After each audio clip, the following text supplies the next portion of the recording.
ഒരു ഓട്ടോറിക്ഷയിലൂടെ ഇറങ്ങുന്നു, 50 രൂപ കൊടുത്ത ഉടൻ തന്നെ നമ്മൾ ആ മൂല്യപ്പെടുത്തി കഴിഞ്ഞു, ഉടൻ തന്നെ ആയിട്ടൊരു നന്ദി പറയുക. കാരണം നന്ദി ആവർത്തിച്ച് പറയുമ്പോൾ നിങ്ങൾക്ക് കൂടുതൽ നന്ദി പറയാനുള്ള അവസരങ്ങൾ ഭഗവാൻ നേരിട്ടെത്തിക്കുന്നു. പ്രപഞ്ചശക്തി ഇടപെടുന്നത് വ്യക്തികളിലൂടെ, സാഹചര്യങ്ങളിലൂടെയാണ് എനർജി പ്രവർത്തിക്കുന്നത്. നേരിട്ട് വന്നൊന്നും ചെയ്യില്ല. ഇവിടെ കുറച്ചു മുമ്പ് ഞാൻ ഇവിടെ ഇരുന്നു, പെട്ടെന്ന് എനിക്ക് ദാഹം വന്നപ്പോൾ ഞാൻ ഇങ്ങനെ നോക്കിയുള്ളൂ, ആ സെക്കൻഡിൽ എനിക്ക് വെള്ളം ഇവിടെ വന്നു. നിങ്ങൾ കണ്ടോണ്ടിരിക്കല്ലേ?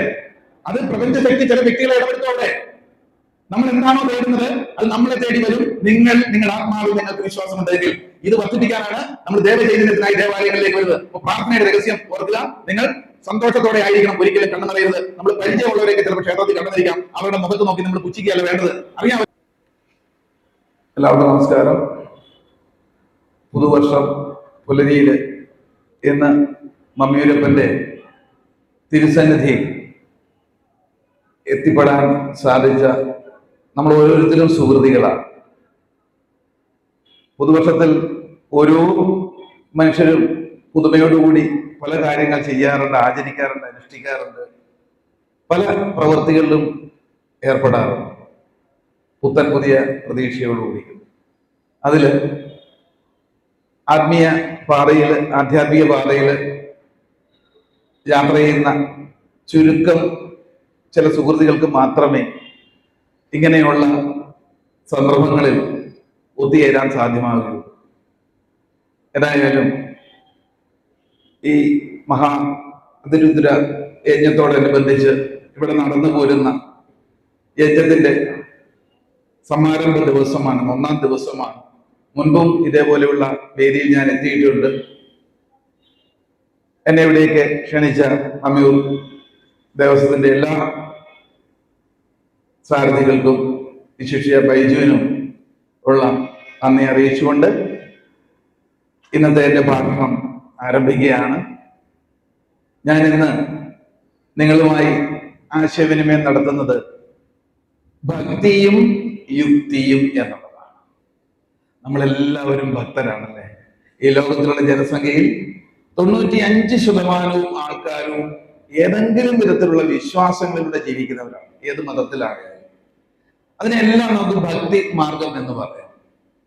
പക്ഷേ കാലാകാലങ്ങളായി നമ്മൾ ഈ ഭക്തിപൂർവം ചിന്തിക്കുകയും ജീവിക്കുകയും പ്രവർത്തിക്കുകയും ആചാരങ്ങളും അനുഷ്ഠാനങ്ങളും ഒക്കെ പിന്തുടർന്നിട്ടും എന്റെ പ്രശ്നങ്ങളും പ്രയാസങ്ങളും കുറയുന്നില്ല, കൂടിയാണ് വരുന്നത്.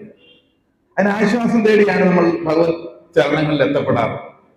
നമ്മൾ ഇങ്ങനെ അനുവർത്തിച്ചിട്ടും ഫലം കിട്ടാത്തത് എന്തുകൊണ്ടാണ്? ഒറ്റ ഉത്തരമേ ഉള്ളൂ, ഭക്തി ചെയ്യുന്നുണ്ട്, പക്ഷെ അതിന്റെ ഉള്ളിലുള്ള പിന്നുള്ള യുക്തി നമുക്കറിയില്ല. എല്ലാവരും ആഗ്രഹിക്കുന്ന മോക്ഷമാണല്ലേ?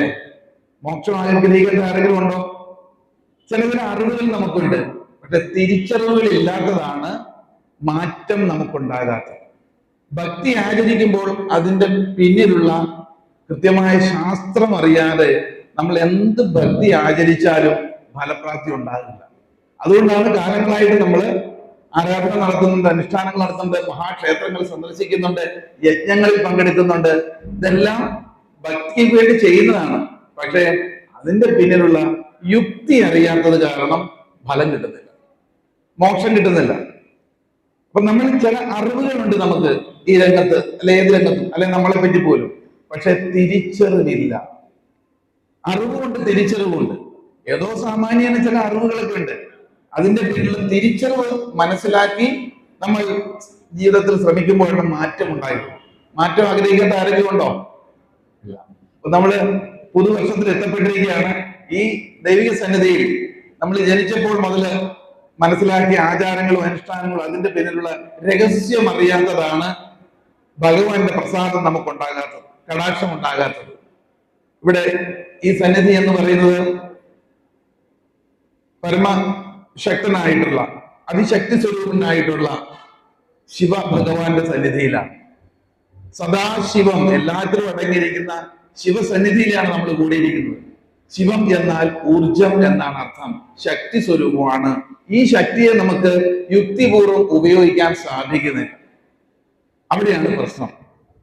അപ്പൊ എന്താണ് ഭക്തി? ഭക്തിയിലെ യുക്തി അറിയണം. ഭക്തിയിലെ യുക്തി അറിഞ്ഞാൽ മുക്തി ലഭിക്കുന്നു എന്നുള്ളതാണ്. ഇങ്ങനെയുള്ള പദങ്ങളെല്ലാം നമ്മൾ കേട്ടിട്ടുണ്ടാവും അല്ലെ? ഭക്തി, യുക്തി. മുക്തി ലഭിക്കണം എല്ലാവർക്കും. എന്തിൽ നിന്നുള്ള മുക്തിയൊക്കെ നമുക്ക് വേണ്ടത്? രോഗങ്ങളിൽ നിന്നുള്ള മുക്തി വേണം, അനാരോഗ്യത്തിന് ആരോഗ്യം വേണ്ടേ, പിന്നെന്ത് വേണം? സമ്പത്ത് വേണം, ദാരിദ്ര്യത്തിൽ നിന്ന് മുക്തി വേണം, ദുഃഖത്തിൽ നിന്നുള്ള മുക്തി വേണം.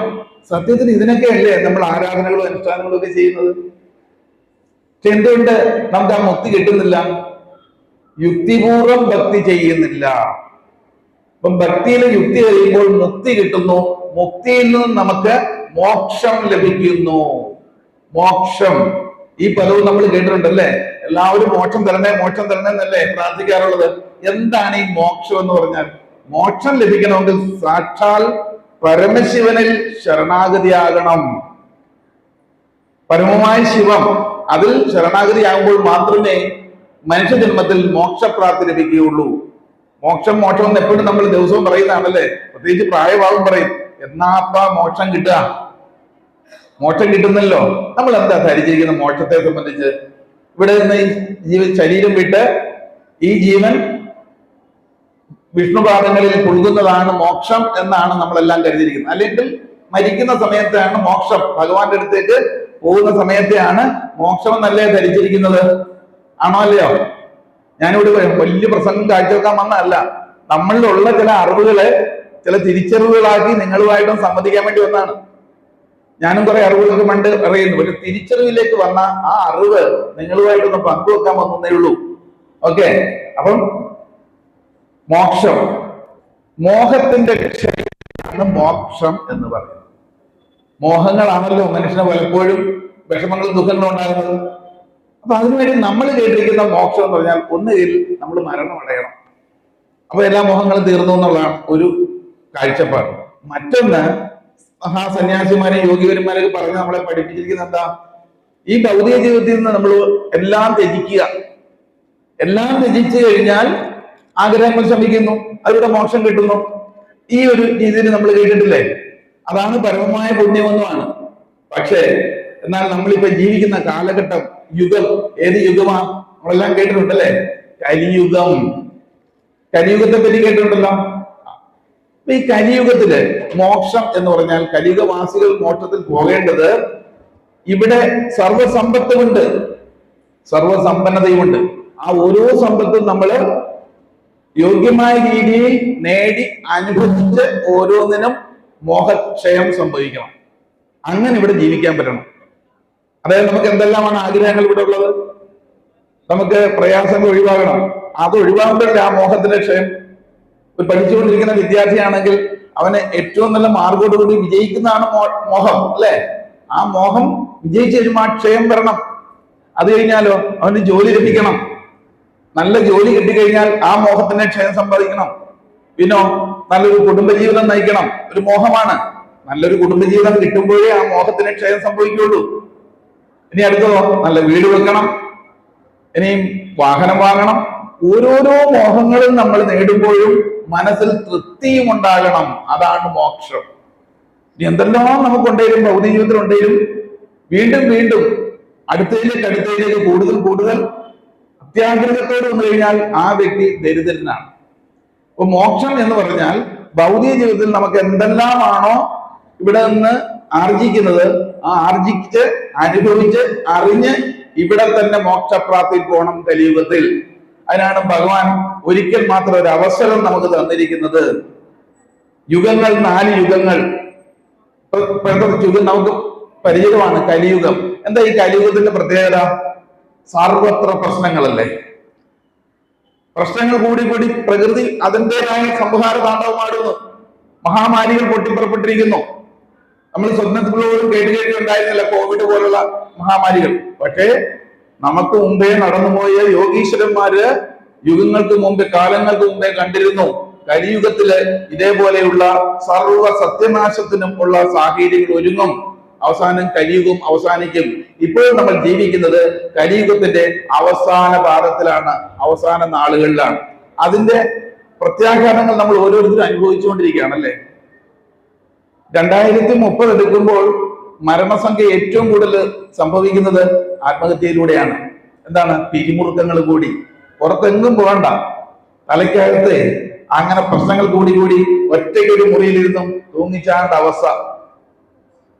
അങ്ങനെ ഓരോരോ ദിവസങ്ങൾ കഴിയുന്തോറും ദുസ്സഹമായി പ്രശ്നങ്ങൾ കൂടിക്കൂടി വരുന്നു. കലി സംഹാര താണ്ഡവമാടുകയാണ്. പ്രളയങ്ങള്, ദുരിതങ്ങള്, രാജ്യങ്ങൾ തമ്മിലടിക്കുന്നു, വ്യക്തികൾ തമ്മിൽ ശത്രുത, അങ്ങോട്ടും ഇങ്ങോട്ടും വെട്ടിച്ചാകുകയാണ്. കലി സംഹാര താണ്ഡവമാടി അതിന്റെ അവസാന നാളുകളിൽ എത്തുന്നു. അത് കഴിഞ്ഞാൽ കലിയുഗം അവസാനിക്കുന്നു. അവസാനിച്ചു കഴിഞ്ഞാലോ അടുത്ത യുഗം പിറക്കണം. നമ്മുടെ ഈ ലോകത്തിന്റെ കറക്കം എന്ന് പറയുന്നത് ചാക്രിയമാണ്, കറങ്ങിക്കൊണ്ടേയിരിക്കുന്നു. അതായത് ഇന്ന് രാവിലെ പ്രഭാതം കഴിഞ്ഞാൽ ഉച്ചയായി, വൈകിട്ടായി കഴിഞ്ഞാൽ വീണ്ടും അടുത്ത പ്രഭാതം വരുന്നു. കറങ്ങുകയാണ്, തിരിയുകയാണ്. ചക്രം ചാക്രിയമാണ്. ആഴ്ചകൾ തിരിഞ്ഞുകൊണ്ടേയിരിക്കുന്നു. തിങ്കളാഴ്ച കഴിഞ്ഞാൽ ചൊവ്വ, ബുധൻ, വ്യാഴം, വെള്ളി, ശനി, ഞായർ, തിങ്കൾ വീണ്ടും തിരിഞ്ഞുകൊണ്ടേയിരിക്കുന്നു. ആഴ്ചകൾ തിരിയുന്നു, മാസങ്ങൾ തിരിയുന്നു, വർഷങ്ങൾ തിരിയുന്നു. 2024 കഴിഞ്ഞു, 2025 ഇന്ന് തുടങ്ങുന്നു. ഇത് വീണ്ടും ഡിസംബർ കഴിയുമ്പോൾ അതും കറങ്ങുന്നു. പിന്നെ യുഗങ്ങളും തിരിയുന്നു. യുഗങ്ങൾ, അതില് സത്യയുഗം, ത്രേതായുഗം, ദ്വാപരയുഗം, കലിയുഗം. കലിയുഗം കഴിഞ്ഞാൽ പിന്നെ എന്ത് വരും? വീണ്ടും സത്യയുഗം വന്നേ പറ്റൂ. സത്യയുഗത്തിലെ അവസ്ഥ സാക്ഷാൽ പരമശിവന്റെ പ്രപഞ്ചമാണ്. ശിവം എന്ന് പറഞ്ഞാൽ ഊർജം, എനർജി എന്നാണ് അർത്ഥം. എനർജിയെ കാണാൻ പറ്റുമോ? നമുക്ക് ഊർജത്തെ കാണാൻ പറ്റുമോ? പക്ഷെ എല്ലായിടത്തും അടങ്ങിയിരിക്കുന്നു ഊർജ പ്രവാഹം. അതായത് ശിവമയമെന്നാണ് പണ്ട് പറഞ്ഞിരുന്നത്. സർവചരാചരങ്ങളിലും പക്ഷിമൃഗാദികളിലും വൃക്ഷലതാദികളിലും എല്ലാം അടങ്ങിയിരിക്കുന്ന ഊർജ പ്രവാഹമാണ് ശിവം, ശിവമയം. ശിവം നഷ്ടപ്പെട്ടാൽ ജഡം ശവം. ഒരു ജീവശരീരത്തിൽ നിന്നും ശിവമയം നഷ്ടപ്പെട്ടാൽ ജഡമായി മാറുന്നു. അപ്പൊ നമ്മളിലെല്ലാം കുടികൊണ്ടിരിക്കുന്ന ചൈതന്യമാണ് ശിവചൈതന്യം. അത് പ്രപഞ്ചവുമായി ബന്ധപ്പെട്ടിരിക്കുന്നു. എല്ലാ സ്ഥലത്തും അടങ്ങിയിരിക്കുന്ന ശിവചൈതന്യത്തിന്റെ ഭാഗമാണ് ജീവശരീരങ്ങളെല്ലാം. അത് മനുഷ്യരായാലും ജീവജാലങ്ങളായാലും. 84 ലക്ഷത്തിൽ പരം ജീവജാലങ്ങളാണ് ഈ ഭൗമമണ്ഡലത്തിലുള്ളത്. 84 ലക്ഷത്തിൽ പരം. അതിൽ ഏറ്റവും മുന്തിയ അനുഭവത്തിൽ നിൽക്കുന്നത് യോഗ്യരായിട്ടുള്ളതാണ് മനുഷ്യജന്മം. മനുഷ്യജന്മം പുണ്യജന്മം എന്ന് പറയാൻ കാരണം അതാണ്. അപ്പൊ 84 ലക്ഷത്തിൽ പരം ജീവജാലങ്ങളിൽ ഏറ്റവും ഔന്നത്യത്തിൽ നിൽക്കുന്ന ജീവനാണ് മനുഷ്യജന്മം. ആ മനുഷ്യജന്മം ലഭിക്കുമ്പോൾ മാത്രമേ പരമശിവനെങ്കിലേക്ക് എത്താൻ പറ്റൂ, അല്ലെ കാണാൻ പറ്റൂ, അടുക്കാൻ പറ്റൂ. അതിനോ ശിവനെ നമ്മൾ പ്രധാനം ചെയ്യുന്നത് ഒരു ദൃഷ്ടി കൊണ്ടാണല്ലേ. അതായത് ജ്ഞാനദൃഷ്ടി, തൃക്കണ്ണ്. ഈ തൃക്കണ്ണുള്ളവരാണ് മനുഷ്യര്, അന്തർജ്ഞാനികളാണ് മനുഷ്യര്. നമ്മുടെ ആചാരങ്ങളും അനുഷ്ഠാനങ്ങളും എല്ലാം തന്നെ പ്രതീകാത്മകങ്ങളാണ്. ശിവഭഗവാന്റെ ശിവകുടുംബം എന്ന് പറയുമ്പോൾ പ്രതീകാത്മകമാണ്. അതിന്റെ ഉള്ളിലുള്ള ശാസ്ത്രത്തിലേക്ക് നാം അറിയുമ്പോൾ മാത്രമേ പരിവർത്തനം ഉണ്ടാകുകയുള്ളൂ. നമ്മൾ പുറമേയുള്ള കാഴ്ചകളിലും ചര്യകളിലുമാണ് ഇപ്പൊ കുടുങ്ങി കിടക്കുന്നത്. അതിനകത്തുള്ള സത്യം അറിയുമ്പോഴാണ് നമ്മുടെ ശക്തിയെ പറ്റി നമ്മൾ തിരിച്ചറിയുള്ളൂ. അപ്പം സത്യയുഗം, ത്രേതായുഗം, ദ്വാപരയുഗം, കലിയുഗം, വീണ്ടും സത്യയുഗത്തിലേക്ക് വരണം. അതായത് ആ പ്രപഞ്ച രഹസ്യത്തിലേക്ക് എത്തണം, ദൈവിക ചൈതന്യത്തിലേക്ക് എത്തണം. കലിയുഗം അവസാനിക്കാറായി. കലിയുഗവാസികൾക്ക് മാത്രമേ അടുത്ത ആ യുഗത്തിലേക്ക് എത്താൻ പറ്റൂ. സത്യയുഗത്തിലേക്ക് എത്തണമെങ്കിൽ അല്പസ്വല്പം ഈ പറയുന്ന വൈജ്ഞാനികത, അതായത് ദൈവികമായിട്ടുള്ള ആത്മീയമായിട്ടുള്ള താല്പര്യവും അത് യഥാർത്ഥ തിരിച്ചറിവും കിട്ടുന്ന വ്യക്തികൾക്ക്, മനുഷ്യജന്മങ്ങൾക്ക് മാത്രമേ സത്യയുഗത്തിലേക്ക് പ്രവേശനമുള്ളൂ. അപ്പം ഇവിടെ വന്നിരിക്കുന്ന നമുക്കെല്ലാം സത്യയുഗത്തിലേക്ക് ഒരു പ്രവേശനം വേണമെങ്കിൽ ഈ രഹസ്യങ്ങളൊക്കെ അറിയണം. അപ്പം നമ്മുടെ ശരീരം എന്ന് പറയുന്നത്, ഞാൻ നേരെ ദൈവവുമായിട്ട് കണക്ട് ചെയ്യാം. നമ്മുടെ ശരീരം എന്ന് പറയുന്ന 3 ഘടകങ്ങളുടെ ഒരു ചേരുവയാണ്. സാമാന്യ ബുദ്ധിക്ക് നമുക്ക് മനസ്സിലാകും. അതായത് ഖരാവസ്ഥ, സ്ഥൂല ശരീരം.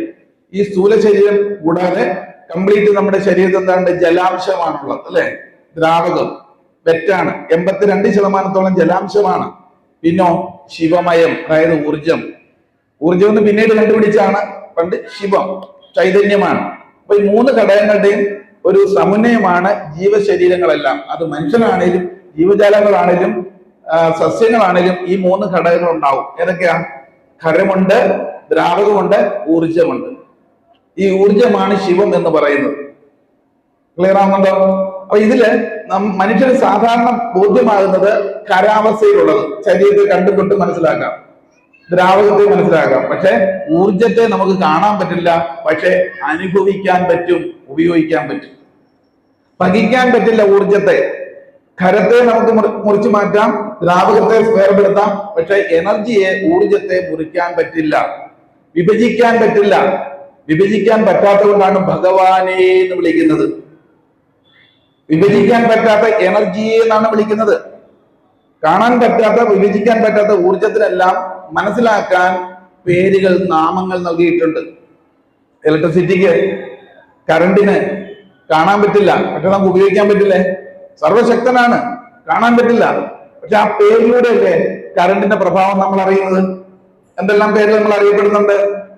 വൈദ്യുതി എന്ന് പറയും, വിദ്യുച്ഛക്തി എന്ന് പറയും, അല്ലെ, ബിജലി എന്ന് പറയും, കറണ്ട് എന്ന് പറയും, പല പേരുണ്ട്. സംഗതിയെല്ലാം ഒന്നല്ലേ? അപ്പൊ ഈ പ്രപഞ്ചത്തിലുള്ള ഊർജം എല്ലാം ഒന്നാണ്. ഏകം സത് വിപ്രാ ബഹുധാവതന്തി. എല്ലാത്തിലും അടങ്ങിയിരിക്കുന്ന സത്ത് ശിവമയമാണ്. അതിനെ തിരിച്ചറിയാൻ പല പേരിട്ടിരിക്കുന്നു. അപ്പൊ ഭഗവാനെ എന്ന് പറഞ്ഞാൽ എന്താ അർത്ഥം? ഭഗിക്കാൻ പറ്റാത്ത ഊർജമേ, ശക്തിയെ എന്നാണ് വിളിക്കുന്നത്.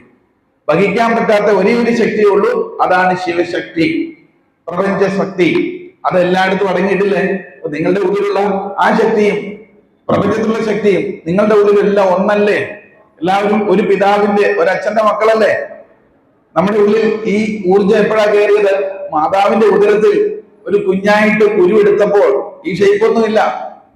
ഒരു ദ്രാവകാവസ്ഥയിൽ, ഒരു ഫ്ലൂയിഡായിട്ട്, ഒരു കശുവണ്ടിപ്പരിപ്പിന്റെ പോലെ ആയി വന്ന സമയത്ത് അകത്തൊരു ഊർജം ചലിച്ച നിമിഷത്തിലാണ് ഈ ലോകത്ത് വന്നത്. മാതാവിന്റെ ഉദരത്തിൽ നമ്മൾ പുറത്തു വന്ന ദിവസമല്ല, അതിനു മുമ്പേ ഊർജം, ശക്തി, ശിവൻ ലയം നമ്മളിൽ എത്തിയപ്പോഴാണ് ഈ ഒരു മനുഷ്യജന്മം കൊണ്ടത്. അന്ന് മുതൽ നമ്മുടെ ഉള്ളിൽ കടന്നുകൂടിയതാണ് ഈ പ്രപഞ്ചശക്തി. അത് അന്ന് തൊട്ട് ഇന്ന് വരെ നമ്മളിൽ നിലനിൽക്കുന്നു. വീണ്ടും ഈ ഊർജം എവിടെ നിന്ന് വന്നോ അവിടേക്ക് പിരിയുന്നതാണ്, മാറുന്നതാണ് നമ്മൾ സാധാരണ പറയുന്ന മരണം എന്ന് പറയുന്നത്. സത്യത്തിൽ ഊർജത്തിന് മരണമില്ല, ഭഗവാന് മരണമില്ല. നമ്മളുടെ ഉള്ളിൽ തന്നെ അടങ്ങിയിരിക്കുന്ന ചൈതന്യം അത് തന്നെയാണ്. ആ ചൈതന്യത്തിനെ വർദ്ധിപ്പിക്കാനാണ്, അവിടേക്ക് കടന്നുകൂടിയിരിക്കുന്ന സർവ്വ മാലിന്യങ്ങളെ നിർമ്മാർജ്ജനം ചെയ്യാനാണ്, കഴുകിക്കളയാനാണ് നമ്മുടെ ആരാധനാനുഷ്ഠാനങ്ങളെല്ലാം. അങ്ങനെ ആ ഊർജത്തിലേക്ക് പിടിച്ചിരിക്കുന്ന മാലിന്യത്തെ കഴുകിക്കളയാനാണ് നമ്മൾ ചെയ്യുന്ന ഓരോ പ്രാർത്ഥനകളും, വഴിപാടുകളും, പൂജകളും, ഹോമങ്ങളും, ഈ പറയുന്ന യജ്ഞങ്ങളെല്ലാം മനുഷ്യ മനസ്സിന്റെ ആ ഊർജത്തിലേക്ക് കടന്നുകൂടിയിരിക്കുന്ന മാലിന്യത്തെ കഴുകിക്കളഞ്ഞിട്ട് ഈ ഊർജത്തെ വീണ്ടും നമുക്ക് ഉയർത്തണം, ഉത്തേജിപ്പിക്കണം. ഈ ഉത്തേജിപ്പിക്കാനാണ് നമ്മുടെ പ്രാർത്ഥനകളെല്ലാം. അപ്പൊ നമ്മുടെ ഉള്ളിൽ തന്നെ ഉണ്ടായ ശിവചൈതന്യം, ഭഗവാൻ ഉള്ളിൽ തന്നെയാണ് ഇരിക്കുന്നത്. അതുകൊണ്ട് എല്ലാ മതങ്ങളും അതല്ലേ പറയുന്നത്. ശബരിമലയിൽ ചെന്നാൽ അവിടെ എഴുതി വെച്ചിട്ടില്ലേ? എന്താ എഴുതി വെച്ചിരിക്കുന്നത്? തത്വമസി. എന്താ കാര്യം? അത് നീയാകുന്നു. ഏത്? ഈ ഊർജം, എനർജി നീയാകുന്നു, നിന്റെ ഉള്ളിൽ തന്നെയുണ്ട്. ഇനിയിപ്പം മറ്റു മതങ്ങളിലും പറഞ്ഞിട്ടുണ്ടല്ലോ ഇതേപോലെ തന്നെ. ബൈബിളിൽ പറയും എന്താ? പരിശുദ്ധാത്മാവ് നിന്റെ ഉള്ളിൽ കുടികൊള്ളുന്നു.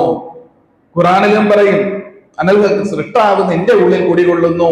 അപ്പൊ എല്ലാ മതങ്ങളിലും, മതം എന്ന് പറഞ്ഞാൽ അഭിപ്രായം എന്നാണ് അർത്ഥം. കാണാൻ പറ്റാത്ത ശക്തിയെ അനുഭവിക്കാൻ ചില അഭിപ്രായങ്ങളിലൂടെ സ്വീകരിക്കുന്നു. അത് നമ്മൾ മനസ്സിലാക്കി വെച്ചിട്ടുള്ള, ജന്മന മനസ്സിലാക്കിയിരിക്കുന്ന ഒരു വിശ്വാസത്തിൻ്റെതായ തത്വത്തിലൂടെ അങ്ങോട്ടെത്തുന്നു. എത്തുന്നതല്ല ഒരിടത്തേക്കാണ്. ഞാൻ പറഞ്ഞു ഏകം സത് വിപ്രാ ബഹുധാവതന്തി, എല്ലാത്തിലും അടങ്ങിയിരിക്കുന്ന സത്ത് എന്നാണ്. അപ്പൊ ഭഗവാന്മാർക്കും പല പേരിട്ടിട്ടുണ്ട്. ഈ ശക്തിക്ക്, ശിവചൈതന്യത്തിന് പല പേരിട്ടും വിളിക്കാം. കാരണം കാണാൻ പറ്റില്ലല്ലോ.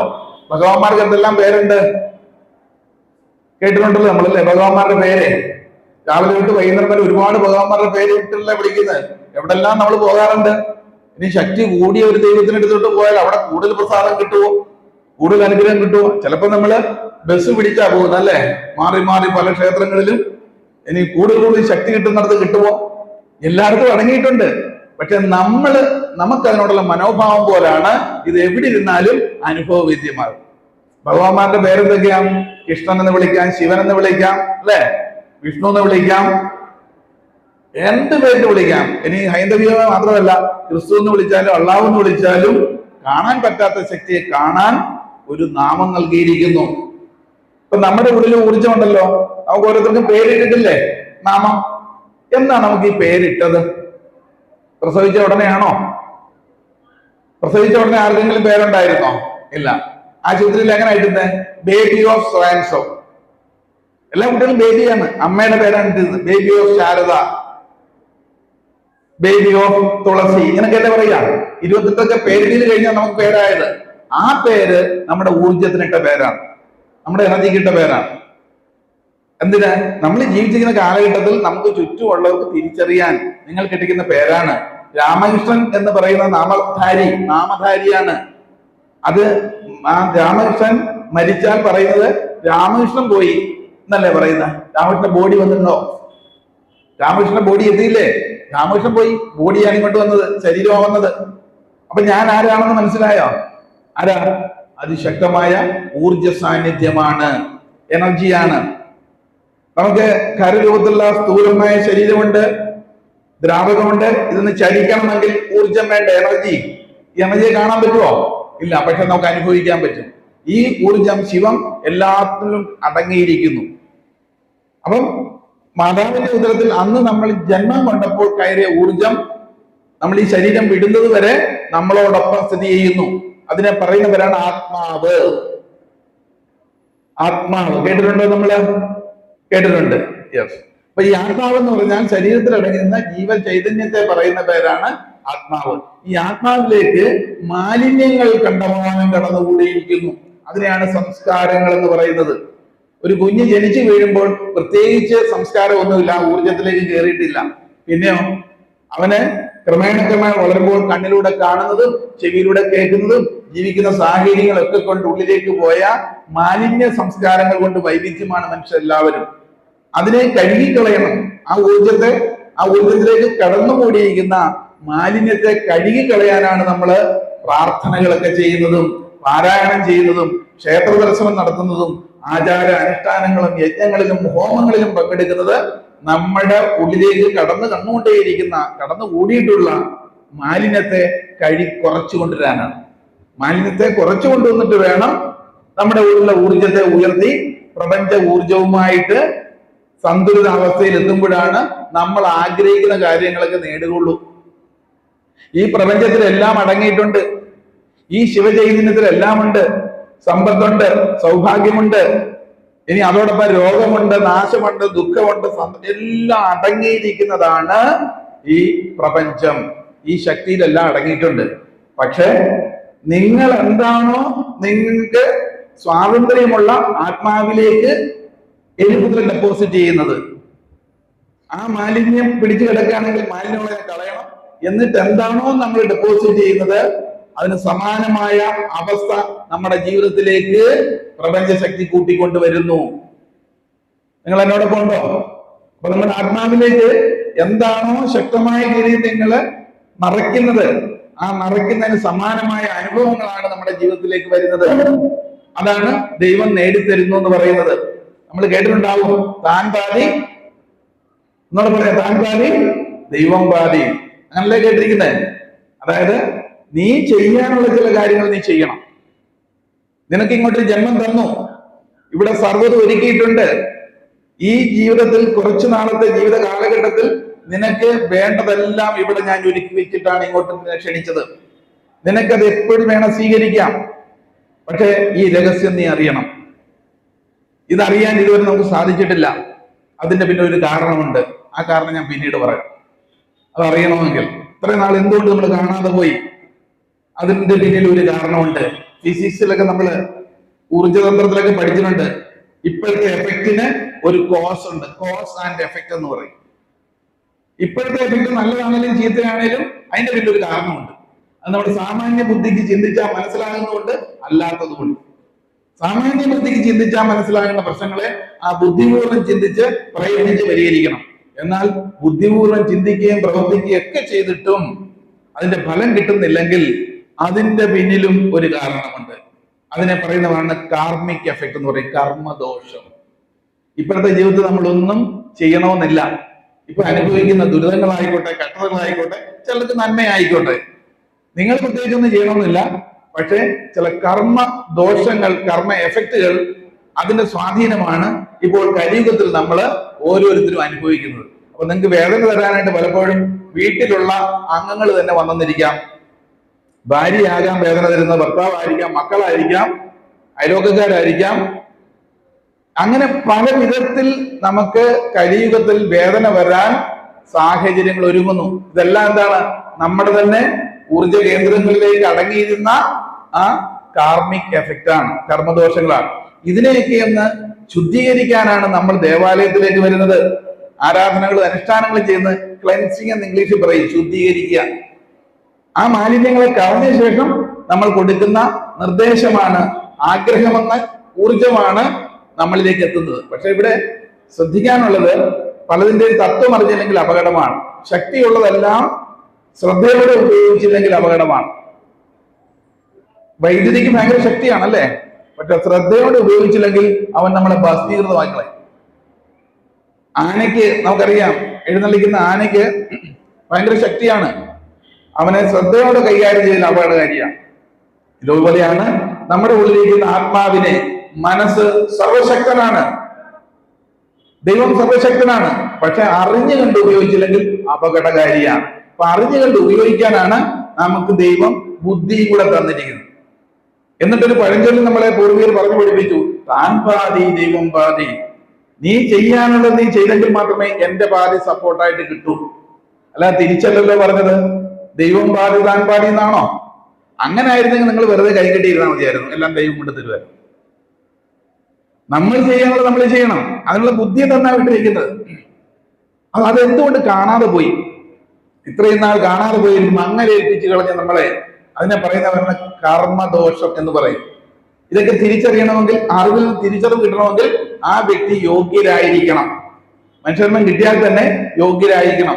പറയാറുണ്ട്, ഈ മനുഷ്യജന്മം കിട്ടിയവരെല്ലാം നിയോഗിക്കപ്പെട്ടവരാണ്, ഈ ഭൂമിയിലേക്ക് വരാൻ ഇടയായവരാണ്. എന്ത് സമ്പത്തും നമുക്ക് നേടാം, എന്ത് ആഗ്രഹങ്ങളും നേടാം, പക്ഷെ തെരഞ്ഞെടുക്കപ്പെട്ടവർ ചുരുക്കം. ഈ മഹാരഹസ്യം അറിയാൻ ജീവിത കാലഘട്ടത്തിൽ എപ്പോഴെങ്കിലും ഒരു അവസരം ഉണ്ടാകുമ്പോഴേ തെരഞ്ഞെടുക്കപ്പെട്ടവരാകുന്നുള്ളൂ. അല്ലാത്തടത്തോളം കാലം ചില കർമ്മദോഷത്തിന്റെ എഫക്ട് പറയുമ്പോൾ നമ്മൾക്ക് പറഞ്ഞാലും മനസ്സിലാവില്ല. ഇങ്ങനെ പ്രയത്നിച്ചുകൊണ്ടിരിക്കും, കട്ടതകളിലൂടെ കടന്നു പോയിക്കൊണ്ടേയിരിക്കും. ഈ കട്ടതയൊക്കെ മാറാനായിട്ട് നമ്മള് പ്രാർത്ഥനകളും വഴിപാടുകളും പൂജയായിട്ട് പിന്നെയും പിന്നെയും കറങ്ങിക്കൊണ്ടിരിക്കും. പക്ഷെ പരിവർത്തനം ഉണ്ടാകണമെങ്കിൽ ഈ രഹസ്യം അറിയാനുള്ള ഒരു സമയവും കൂടെ നമുക്ക് ഉണ്ടാകണം, തെളിയണം. അതുകൊണ്ട് കേട്ടിട്ടില്ല, എല്ലാത്തിനും അതിൻ്റെതായ സമയമുണ്ട്. ആ സമയമാകുമ്പോൾ മാത്രമേ ഈ കാണാൻ പറ്റാത്ത ശക്തി ഇങ്ങനെയാണ് നമ്മൾ പ്രവർത്തിക്കുന്നത് എന്നുള്ള ഒരു അറിവ്, തിരിച്ചറിവ് നമുക്ക് ലഭിക്കുകയുള്ളൂ. നമുക്ക് പലപ്പോഴും നമ്മുടെ വീട്ടിൽ പല ഉപകരണങ്ങളൊക്കെ വാങ്ങാറില്ലേ? ഏതാ, ഫ്രിഡ്ജോ ടിവിയോ മൊബൈൽ ഫോണോ ഒക്കെ വാങ്ങുമ്പോൾ അതിനോടൊപ്പം ഒരു പ്രൊഡക്റ്റ് മാനുവൽ കിട്ടാറില്ലേ, എങ്ങനെ ഉപയോഗിക്കണമെന്നുള്ളത്, how to use it, user manual എന്നാ പറയുന്നത്. ആ പ്രൊഡക്റ്റ് എങ്ങനെ ഉപയോഗിക്കണം, നമ്മൾ ആരെങ്കിലും അത് മുഴുവൻ പഠിച്ചിട്ടാണോ ഉപയോഗിക്കുന്നത്? ആണോ? അല്ല. പിന്നെന്താ ചെയ്യുന്നത്? ആദ്യം അതിന്റെ പാക്കറ്റ് പൊട്ടിച്ചാൽ ആ യൂസർ മാനുവലൊക്കെ മാറ്റിയിടും, നമുക്കറിയുന്ന രീതി കുത്തി കുത്തി പഠിക്കും. അതുകൊണ്ടുള്ള കുഴപ്പം എന്താ? അതിന്റെ 97% നമ്മൾ കാണാതെ പോകുന്നു, അതിന്റെ സാധ്യതകൾ ഉപയോഗിക്കാതെ പോകുന്നു, അറിയാതെ പോകുന്നു, ഇത് കേടായി പോകുന്നു. ഇതേപോലെയാണ് നമ്മുടെ അവസ്ഥ. ഭഗവാൻ ഇങ്ങോട്ട് അയച്ചിട്ടുണ്ടെങ്കിൽ ഒരു യൂസർ മാനുവലും തന്നാകട്ടത്. അതെങ്ങനെ ഉപയോഗിക്കണമെന്ന് അറിയാതെ നമുക്കറിയുന്ന രീതിയിൽ, നമ്മളെ ആരൊക്കെയോ പറഞ്ഞു പഠിപ്പിച്ച രീതിയിൽ അത് ചെയ്തുകൊണ്ടേയിരിക്കും. അതുകൊണ്ട് ഈ ശ്രേഷ്ഠമായ ജന്മം കിട്ടിയിട്ടും എങ്ങും എത്താതെ പോകുന്നു. മാത്രമല്ല ദുരിതങ്ങളും അനുഭവിക്കേണ്ടി വരുന്നു. അപ്പൊ സർവശക്തനായ പരംപിതാവ്, ആ പരമാത്മാവിന്റെ ഭാഗമാണ് നമ്മുടെ ഉള്ള ജീവാത്മാവ്. ഈ ജീവാത്മാവിനെയും പരമാത്മാവിനെയും തമ്മിൽ കണക്ട് ചെയ്യാനുള്ള ബുദ്ധി, ആ വിവേക ബുദ്ധി മനുഷ്യജന്മം കിട്ടുമ്പോൾ മാത്രമേ ലഭ്യമാവുകയുള്ളൂ. അതുകൊണ്ടാണ് പറഞ്ഞത്, നിയോഗിക്കപ്പെട്ടവരാണ് മനുഷ്യജന്മം. പക്ഷെ അതിൽ ഈ രഹസ്യം അറിയാനിടയാകുന്ന അപൂർവം ചില വ്യക്തികളെ കലിയുഗത്തിൽ ഇടയാകൂ. ഇപ്പൊ തന്നെ നിങ്ങൾ ഇവിടെ ഇത്രയും പേര് ഇരിപ്പുണ്ടെങ്കിൽ ഇത് തന്നെ ശ്രദ്ധിക്കുന്ന ഒരു 10 പേര് കൂടെ ഉണ്ടാവണമെന്നില്ല. കാരണം മറ്റുള്ളവരെല്ലാം പ്രസൻസ്, ഫിസിക്കൽ ബോഡി പ്രസൻസ് ഉണ്ടെങ്കിലും ഈ ഭാഷ മനസ്സിലാവില്ല. ക്ലിയർ ആകുന്നുണ്ടെന്ന് വിചാരിക്കുന്നു. നിങ്ങളുടെ ഉള്ളിൽ ആ ചൈതന്യം ഉണ്ടെങ്കിൽ മാത്രമേ ഈ ചൈതന്യത്തെ പറ്റി പറയുമ്പോൾ ബന്ധപ്പെടുകയുള്ളൂ. ഇപ്പൊ ക്രിക്കറ്റ് അറിയാത്ത ഒരാളത് ക്രിക്കറ്റിനെ പറ്റി പറഞ്ഞാൽ അവർക്ക് മനസ്സിലാവുമോ? ആ ക്രിക്കറ്റിന്റെ തത്വം അവരുടെ ഉള്ളിൽ ഉണ്ടാകണം. സംഗീതം അറിയാത്ത ഒരാളിനെ പറ്റിയിട്ട് സംഗീതത്തെ പറ്റി പറഞ്ഞാൽ മനസ്സിലാവുമോ? ഇല്ല. അപ്പൊ ഞാനിത് പറയുന്നത് ശ്രദ്ധിച്ച് നിങ്ങളുടെ ഉള്ളിൽ അത് വർക്കൗട്ട് ചെയ്യുന്നുണ്ടെങ്കിൽ അതിന്റെ കാരണം നിങ്ങൾ ഓൾറെഡി നിങ്ങളുടെ ഉള്ളിൽ ആ ദൈവിക ചൈതന്യം, സ്പിരിച്വൽ ചൈതന്യം ഉള്ളത് കൊണ്ടാണ്. ഇതേ രീതിയിൽ ശാസ്ത്രീയമായിട്ട് പറയുമ്പോൾ മനസ്സിലാകുന്നു, അല്ലെ മനസ്സിലാകില്ല. ഒന്നിലെ നിങ്ങൾ ഉറങ്ങും, അല്ലെങ്കിൽ അവിടെ ഭക്ഷണം ആയിട്ടുണ്ട് അങ്ങോട്ട് ഓടും, പലതിലേക്ക് നമ്മൾ പോകും. നമ്മുടെ ഉള്ളിൽ എന്തുണ്ടോ ആ ഉള്ളിലുള്ളതുമായിട്ട് നമ്മൾ ശ്രദ്ധിക്കൂ. അപ്പൊ അങ്ങനെ ശ്രദ്ധിക്കാൻ ഇടയായത് നിങ്ങൾക്ക് ഓൾറെഡി ആ ഒരു സമയം അടുക്കണം. രണ്ട് രീതിയിലാണ് യഥാർത്ഥത്തിൽ ഈ യൂസർ മാനുവൽ പ്രവർത്തിക്കുന്നത് എന്ന് അറിയാൻ ഒരു മനുഷ്യനെ പറ്റൂ. ഒന്ന്, ജിജ്ഞാസുക്കളായിരിക്കണം. ജിജ്ഞാസയുള്ളവർക്ക് എന്താണ് രഹസ്യം എന്ന് അറിയാനുള്ള ആകാംക്ഷയുടെ അവസാനം തേടിയെത്തും. അല്ലെങ്കിൽ അവർക്ക് യോഗമാതയിൽ എത്തുമ്പോൾ സമയത്ത് അവരെ പല പല വേദനകളിലൂടെ കടത്തിവിടും. പല പല വേദനകൾ തരുമ്പോഴാണ് അതിന്റെ കാരണം തേടി നമ്മൾ പലയിടത്തും പോകുന്നത്. അങ്ങനെ പോയി ആ കർമ്മദോഷമൊക്കെ കുറഞ്ഞു വരുന്ന ഘട്ടത്തിലെ യഥാർത്ഥത്തിൽ ഇത് അറിയാനുള്ള അവസരം ഉണ്ടാവും. അത് ചിലപ്പോൾ നിങ്ങൾ ഒരു ബുക്ക് വായിക്കുമ്പോഴായിരിക്കാം, അല്ലെങ്കിൽ ചില വ്യക്തികളെ പരിചയപ്പെടുമ്പോഴായിരിക്കാം, അല്ലെ ഏതെങ്കിലും ഒരു ഇവന്റ് വഴിയെ പോകുമ്പോൾ പരിചയപ്പെടുന്ന ഒരാളിലൂടെ ആയിരിക്കാം, ഒരു ടെസ്റ്റിലൂടെ ആയിരിക്കാം. ശ്രദ്ധയിൽപ്പെടണമെങ്കിലോ അത് നമ്മുടെ ജീവിതത്തിൽ പകർത്തണമെങ്കിലോ ഉറപ്പായിട്ടും ആ വ്യക്തി യോഗപാതയിൽ എത്തിയിരിക്കണം. എന്നാൽ ഇതെല്ലാം തന്നെ നമ്മുടെ ഗ്രന്ഥങ്ങളിലെല്ലാം പറഞ്ഞിട്ടുള്ളതാണെന്നേ, പലർക്കും കാണാപ്പാടുമാണ്. പക്ഷെ ഇതിന്റെ ആന്തരിക അർത്ഥത്തിലേക്ക് എത്താൻ പറ്റിയിട്ടില്ല. നാരായണീയം വായിക്കുന്നവരാണല്ലോ ഇവിടെ ഇരിക്കുന്നത് എല്ലാവരും, പലരും കാണാപ്പാടമല്ലേ പലതും.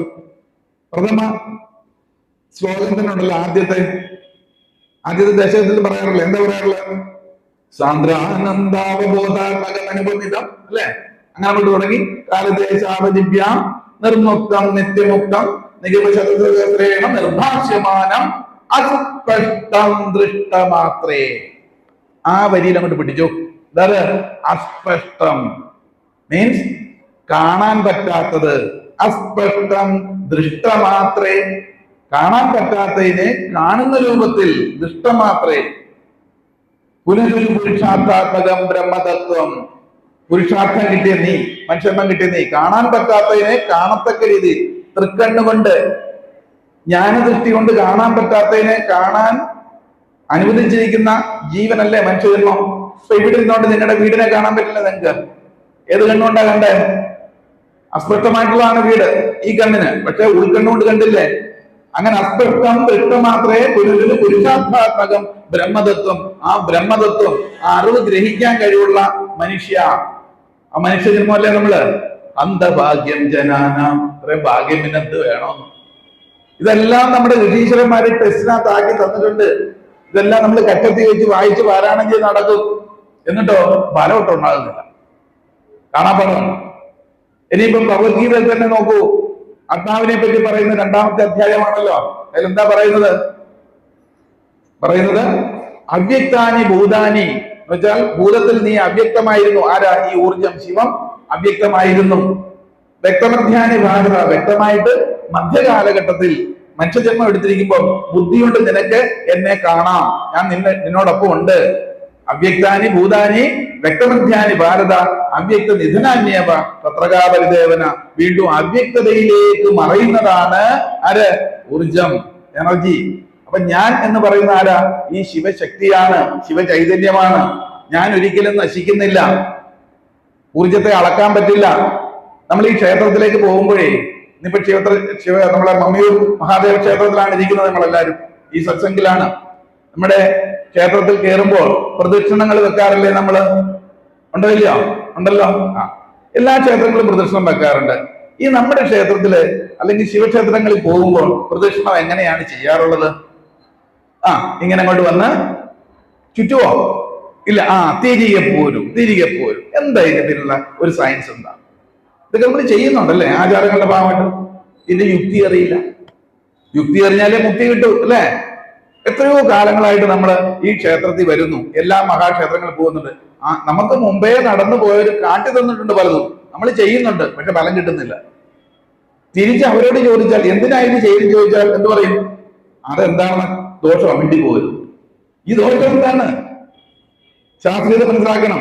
ഒരുപക്ഷെ നമ്മൾ മനസ്സിലാക്കിയിരിക്കുന്നത് ശിവക്ഷേത്രത്തിൽ ഇങ്ങനെ ചുറ്റി വരുന്നു, പോകുമ്പോൾ വരുന്നിട്ട് തിരികെ പോകാൻ കാരണം ശിവന്റെ ശിരസിൽ നിന്നും ധാര പോരുന്ന ആ ഗംഗാജലം മറിച്ചു കിടക്കരുത്, മുറിക്കരുത് എന്ന ഒരു കാഴ്ചപ്പാടിലാണല്ലോ അതിനെ ദോഷമെന്ന് പറയുന്നു, അല്ലേ?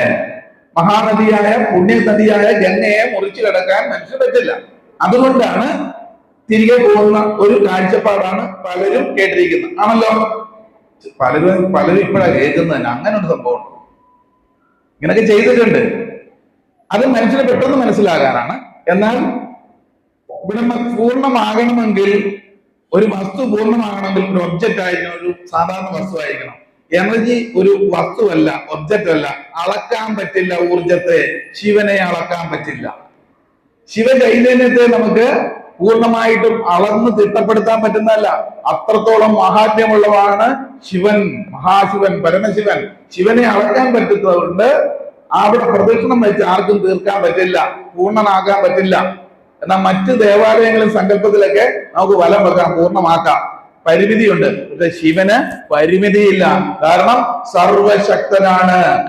ആ സർവശക്തനെ അളക്കാൻ മനുഷ്യന് പറ്റില്ല. മനുഷ്യൻ എന്നുള്ളതല്ല, മറ്റ് പ്രപഞ്ചത്തിലെ ഒരു ജീവജാലങ്ങൾക്കും പരമശിവനെ അളക്കാൻ പറ്റില്ല. അതുകൊണ്ട് നമ്മൾ ഇതൊക്കെ ചെയ്യുന്നുണ്ട്. തത്വം പറഞ്ഞു തരാൻ നമ്മുടെ പൂർവികർക്ക് അവർ ശ്രമിച്ചിട്ടുണ്ടാകും, നമ്മൾ ഗ്രഹിച്ചിട്ടുണ്ടാവണമെന്നില്ല, അല്ല അതിന്റെ പുറകെ പോയിട്ടില്ല. അങ്ങനെ ഓരോ ആചാര അനുഷ്ഠാനങ്ങൾക്ക് പിന്നിലുമുണ്ട് അതിശക്തമായ ശാസ്ത്രീയത. ഈ ശാസ്ത്രീയതയെ അറിയാതെ നമ്മൾ ആചരിക്കുന്നതാണ് നമുക്ക് പറ്റിയ ഏറ്റവും വലിയ അപജയം. ഏത് കാര്യത്തെ പറ്റി അറിഞ്ഞ ശേഷം ഉപയോഗിക്കുമ്പോഴല്ലേ ഫലപ്രാപ്തി ഉണ്ടാകുകയുള്ളൂ. ഇനി നമ്മൾ ക്ഷേത്രം എന്ന് പറയുന്നത് എന്താ? അത് ഊർജ പ്രവാഹ കേന്ദ്രങ്ങളാണ്. കൊടിമരമുൾപ്പെടെ മനുഷ്യ ശരീരം പോലെ തന്നെയാണ്. ഞാൻ നേരത്തെ മുമ്പ് സൂചിപ്പിച്ചു, നമ്മുടെ 3 ഘടകങ്ങളുടെ ഒരു കോമ്പിനേഷനാണ് നമ്മുടെ ജീവശരീരം. ഏതൊക്കെയാ? ഖരം, ദ്രാവകം, ഊർജം, ശിവം, അല്ലെ? ഇതിനെ വിഭജിക്കാൻ പറ്റാത്ത ഊർജമാണ്. അതെല്ലായിടത്തും കണക്റ്റഡ് ആണ്. അതിവിടെ തന്നെ നിലനിൽക്കുന്നു. ഭൂമിയിൽ നിന്നെടുത്ത പഞ്ചഭൂതങ്ങളിലെടുത്ത ശരീരത്തെ ഇവിടെ തന്നെ പഞ്ചഭൂതങ്ങൾ ഉപേക്ഷിച്ചിട്ട് ഊർജം എവിടുന്ന് വന്നോ അവിടെ നിലനിൽക്കുന്നു. ഇതാണ് കുറച്ചു നാളത്തേക്ക് ഊർജം നമ്മളിൽ ഇരിക്കുന്നത്. ഉപയോഗിക്കാൻ തന്നിരിക്കുന്ന അവസരമാണ് ഈ മനുഷ്യ ശരീരം എന്ന് പറയുന്നത്. അതിനെ കൃത്യമായി പരിപാലിക്കണം. കാരണം ഒരു ദേവാലയത്തിനുള്ള ദേവൻ എന്ന് പറയുന്ന ആത്മാവും, ക്ഷേത്രം എന്ന് പറയുന്ന ശരീരവും, കൊടിമരം എന്ന് പറയുന്ന നട്ടല്ലുമാണ്, നമ്മുടെ നട്ടല് പോലെ. അപ്പൊ ഈ ആചാര അനുഷ്ഠാനങ്ങളെല്ലാം നമ്മുടെ ഉള്ളിൽ തന്നെ ചെയ്യുമ്പോഴാണ് നമ്മളിൽ ചൈതന്യം വർദ്ധിക്കുകയുള്ളൂ. അപ്പം ഈ 3 ഘടകങ്ങളില് ഏറ്റവും പ്രധാനപ്പെട്ട ഊർജമാണെന്ന് പറഞ്ഞു. ഊർജത്തിന്റെ സ്ഥിരീകരണം നമ്മൾ സംഭവിക്കുന്നത് ഒരമ്മയുടെ വയറ്റിൽ നിന്നും പുറത്തു വരുമ്പോൾ തന്നെ ഊർജം ബാധിച്ചാണ് വരുന്നത്. കണ്ടിട്ടുണ്ടോ? കുഞ്ഞുങ്ങളൊക്കെ പ്രസവിച്ച് കഴിഞ്ഞാൽ ഉച്ചം തലയിൽ, ഉച്ചിയിൽ അവിടെ കിടക്കുന്ന കുഞ്ഞിന്റെ തലയിൽ ഇങ്ങനെ ചലിക്കുന്ന കണ്ടിട്ടുണ്ടോ നിങ്ങൾ? അവിടെ തൊട്ടാൽ മാർദ്ദമാണല്ലേ? അവിടെ ആ ഊർജവുമായിട്ട് കണക്റ്റഡ് ആണ്. അതുകൊണ്ടാണ് പ്രസവാനന്തരം അല്ല ഒരു കുട്ടി ഈ ജന്മം കൊണ്ടിട്ടുണ്ടെന്ന് അറിഞ്ഞാൽ ക്ഷണിച്ചില്ലേലും പോയി കാണണം. കാരണം അവിടെ പരമശിവന്റെ, മഹാദേവന്റെ പ്രസൻസ് ഉണ്ട്. നേരിട്ടുള്ള കണക്ഷനാണ്. അങ്ങനെ തലയിൽ കയറിയിരുന്ന ആ ഊർജം പ്രായപൂർത്തിയാകുന്ന മുറയ്ക്ക് താഴേക്ക് വന്ന് വിന്യസിച്ച് ശരീരത്തിന്റെ 7 കേന്ദ്രങ്ങളിലായിട്ട് അവിടെ സ്ഥിതി പ്രാപിക്കും. ഏറ്റവും നട്ടലിനടിയില് വളഞ്ഞിരിക്കുന്ന ആകൃതിയില്, ഒരു സർപ്പത്തിന്റെ പോലെ വളഞ്ഞിരിക്കുന്ന ആകൃതിയില് മൂലാധാര ചക്ര എന്ന് പറയും. മൂലാധാരം ചക്രം എന്ന് വെച്ചാൽ വളഞ്ഞിരിക്കുന്നത്. പണ്ട് ഉപയോഗിക്കുന്ന നാമങ്ങളൊക്കെ എങ്ങനെയാണ്? ചക്രം എന്നാ പറഞ്ഞ വളഞ്ഞിരിക്കുന്നതിന് മനുഷ്യൻ മനസ്സിലാക്കാൻ. അപ്പം മൂലാധാരം, നട്ടലിന് താഴെ ഏറ്റവും ശക്തിയുള്ളതാണ് മൂലാധാരം. അതിനെ പറയുന്നവരാണ് കുണ്ഡലിനി.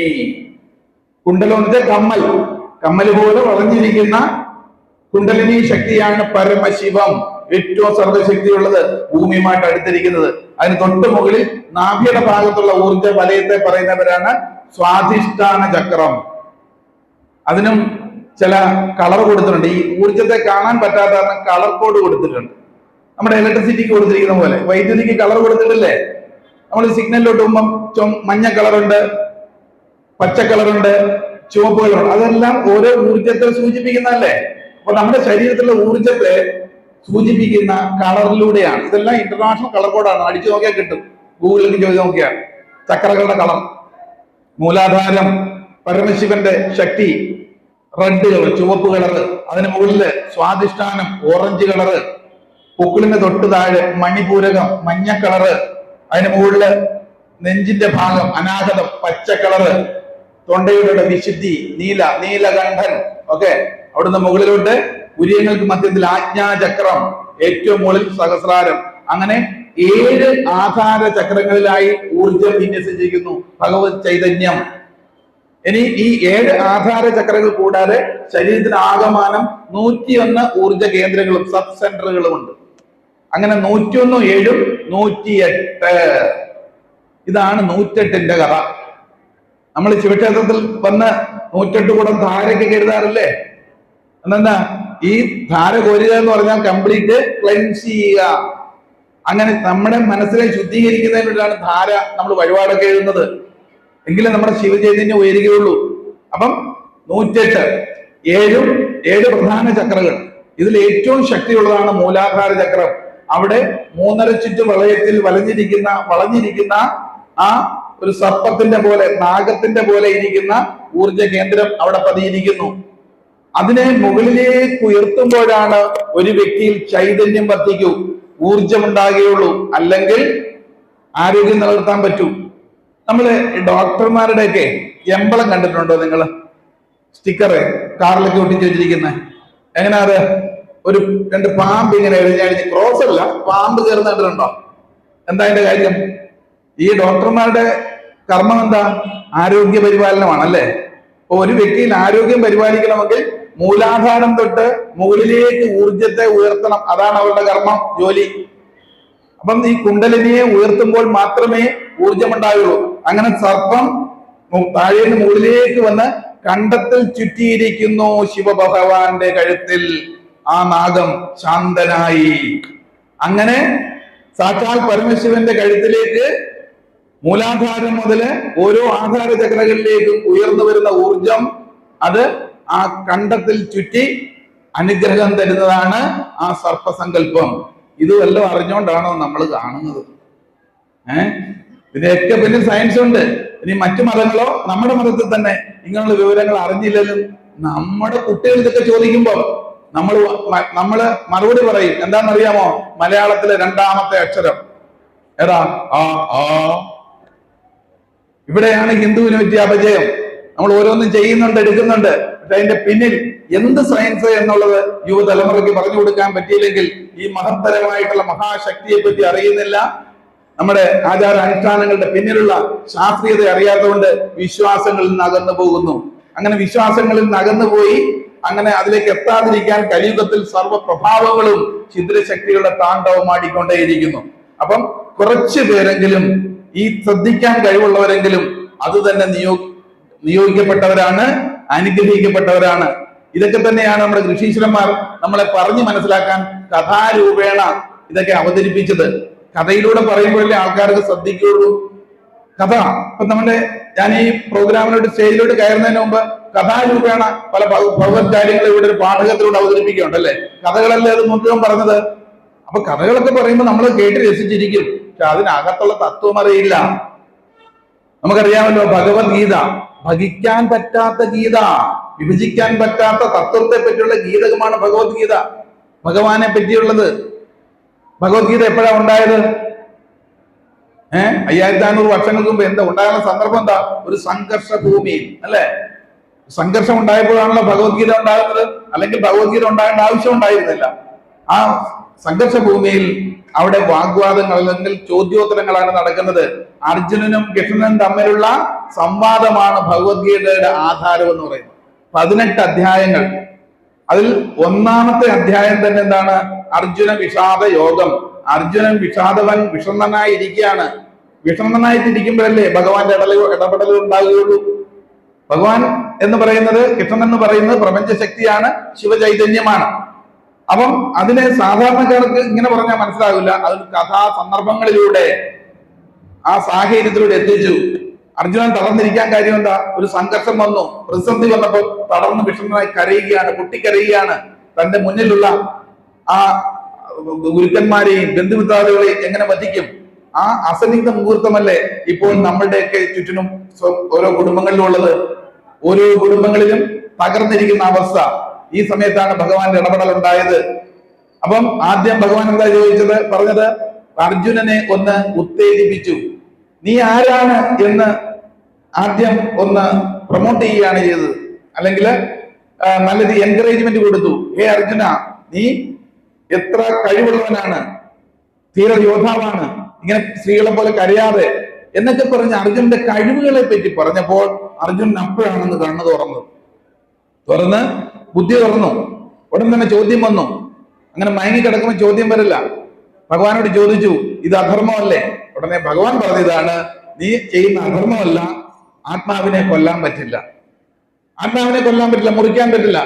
ഉടനെ അടുത്ത ചോദ്യം വന്നു, അപ്പൊ എന്താണ് ആത്മാവ്? ഇപ്പൊ 2-ാം അധ്യായമാണ് ആത്മാവിനെ പറ്റി പരിചയപ്പെടുന്നത്. ആദ്യത്തെ അധ്യായം അർജുന വിഷാദ യോഗം. അർജുന വിഷാദ യോഗം, വിഷാദ രോഗമല്ല. ഇപ്പോഴാണ് വിഷാദ രോഗമായതല്ലേ? ഓരോ മനുഷ്യ മനസ്സുകളിലും വിഷാദ രോഗമല്ലേ? ഈ വിഷാദത്തെ പണ്ട് യോഗമായിരുന്നു. ഒരു വിഷാദം വന്നില്ലായിരുന്നെങ്കിൽ പലതും നമ്മൾക്ക് കണ്ണു തുറക്കില്ല. നമ്മുടെ ഈ ഭൗതിക ജീവിതത്തിൽ എത്രത്തോളം ശക്തമായ രീതിയിൽ നിങ്ങൾക്ക് വിഷാദം ഉണ്ടാകാവുന്ന ഒരവസ്ഥ ഉണ്ടായാലും അതിന് പിന്നിൽ ഒരു കാരണമുണ്ട്. നിങ്ങളെ അടുത്ത പടിയിലേക്ക് ഉയർത്തുന്നതിന് വേണ്ട പരീക്ഷയാണത്. നീ തളരരുത്. ഇതാണ് ഭഗവാൻ പറയുന്നത്. ഈ ജന്മം തന്നിട്ടുണ്ടെങ്കിൽ എന്തിനും തരണം ചെയ്യാനുള്ള ശക്തിയും നിനക്ക് ചുറ്റുമുണ്ട്. നീ കണ്ണം തുറക്കൂ, എന്നിലേക്ക് തുറങ്ങൂ, എന്നെ മനസ്സിലാക്കൂ, അതെല്ലാം നിനക്ക് നേടാം. നിനക്ക് ടെൻഷൻ ഉണ്ടോ, ഡിപ്രഷൻ ഉണ്ടോ, ഉറക്കക്കുറവുണ്ടോ, ആരോഗ്യ പ്രശ്നമുണ്ടോ, സമ്പത്തില്ലയോ, ഒറ്റപ്പെടലാണോ, ഇതിനെല്ലാം പരിഹാരവും ഇവിടെ ഉണ്ട്. നീ എന്നിലേക്കൊന്ന് ശ്രദ്ധിക്ക്, എന്റെ അവതാര രഹസ്യം നീ ഒന്ന് മനസ്സിലാക്ക്.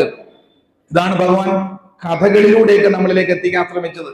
അങ്ങനെ അർജുനനെ ഈ പറയുന്ന ആത്മാവിനെ പറ്റിയുള്ള കൃത്യമായ രീതിയിലുള്ള വ്യക്തത കൊടുത്തപ്പോൾ ബാക്കി 16 അധ്യായങ്ങൾക്കുമുള്ള പരിഹാരമായി. എല്ലാത്തിനും എല്ലാം പറയേണ്ട ആവശ്യമില്ല. ആത്മാവിനെ പറ്റി മനസ്സിലാക്കുന്ന വ്യക്തികൾക്ക് നമ്മുടെ ജീവിതത്തിലെ പ്രശ്നങ്ങളും പ്രാരാബ്ദങ്ങളും എന്തെന്നുള്ളത് പെട്ടെന്ന് മനസ്സിലാക്കാൻ സാധിക്കും.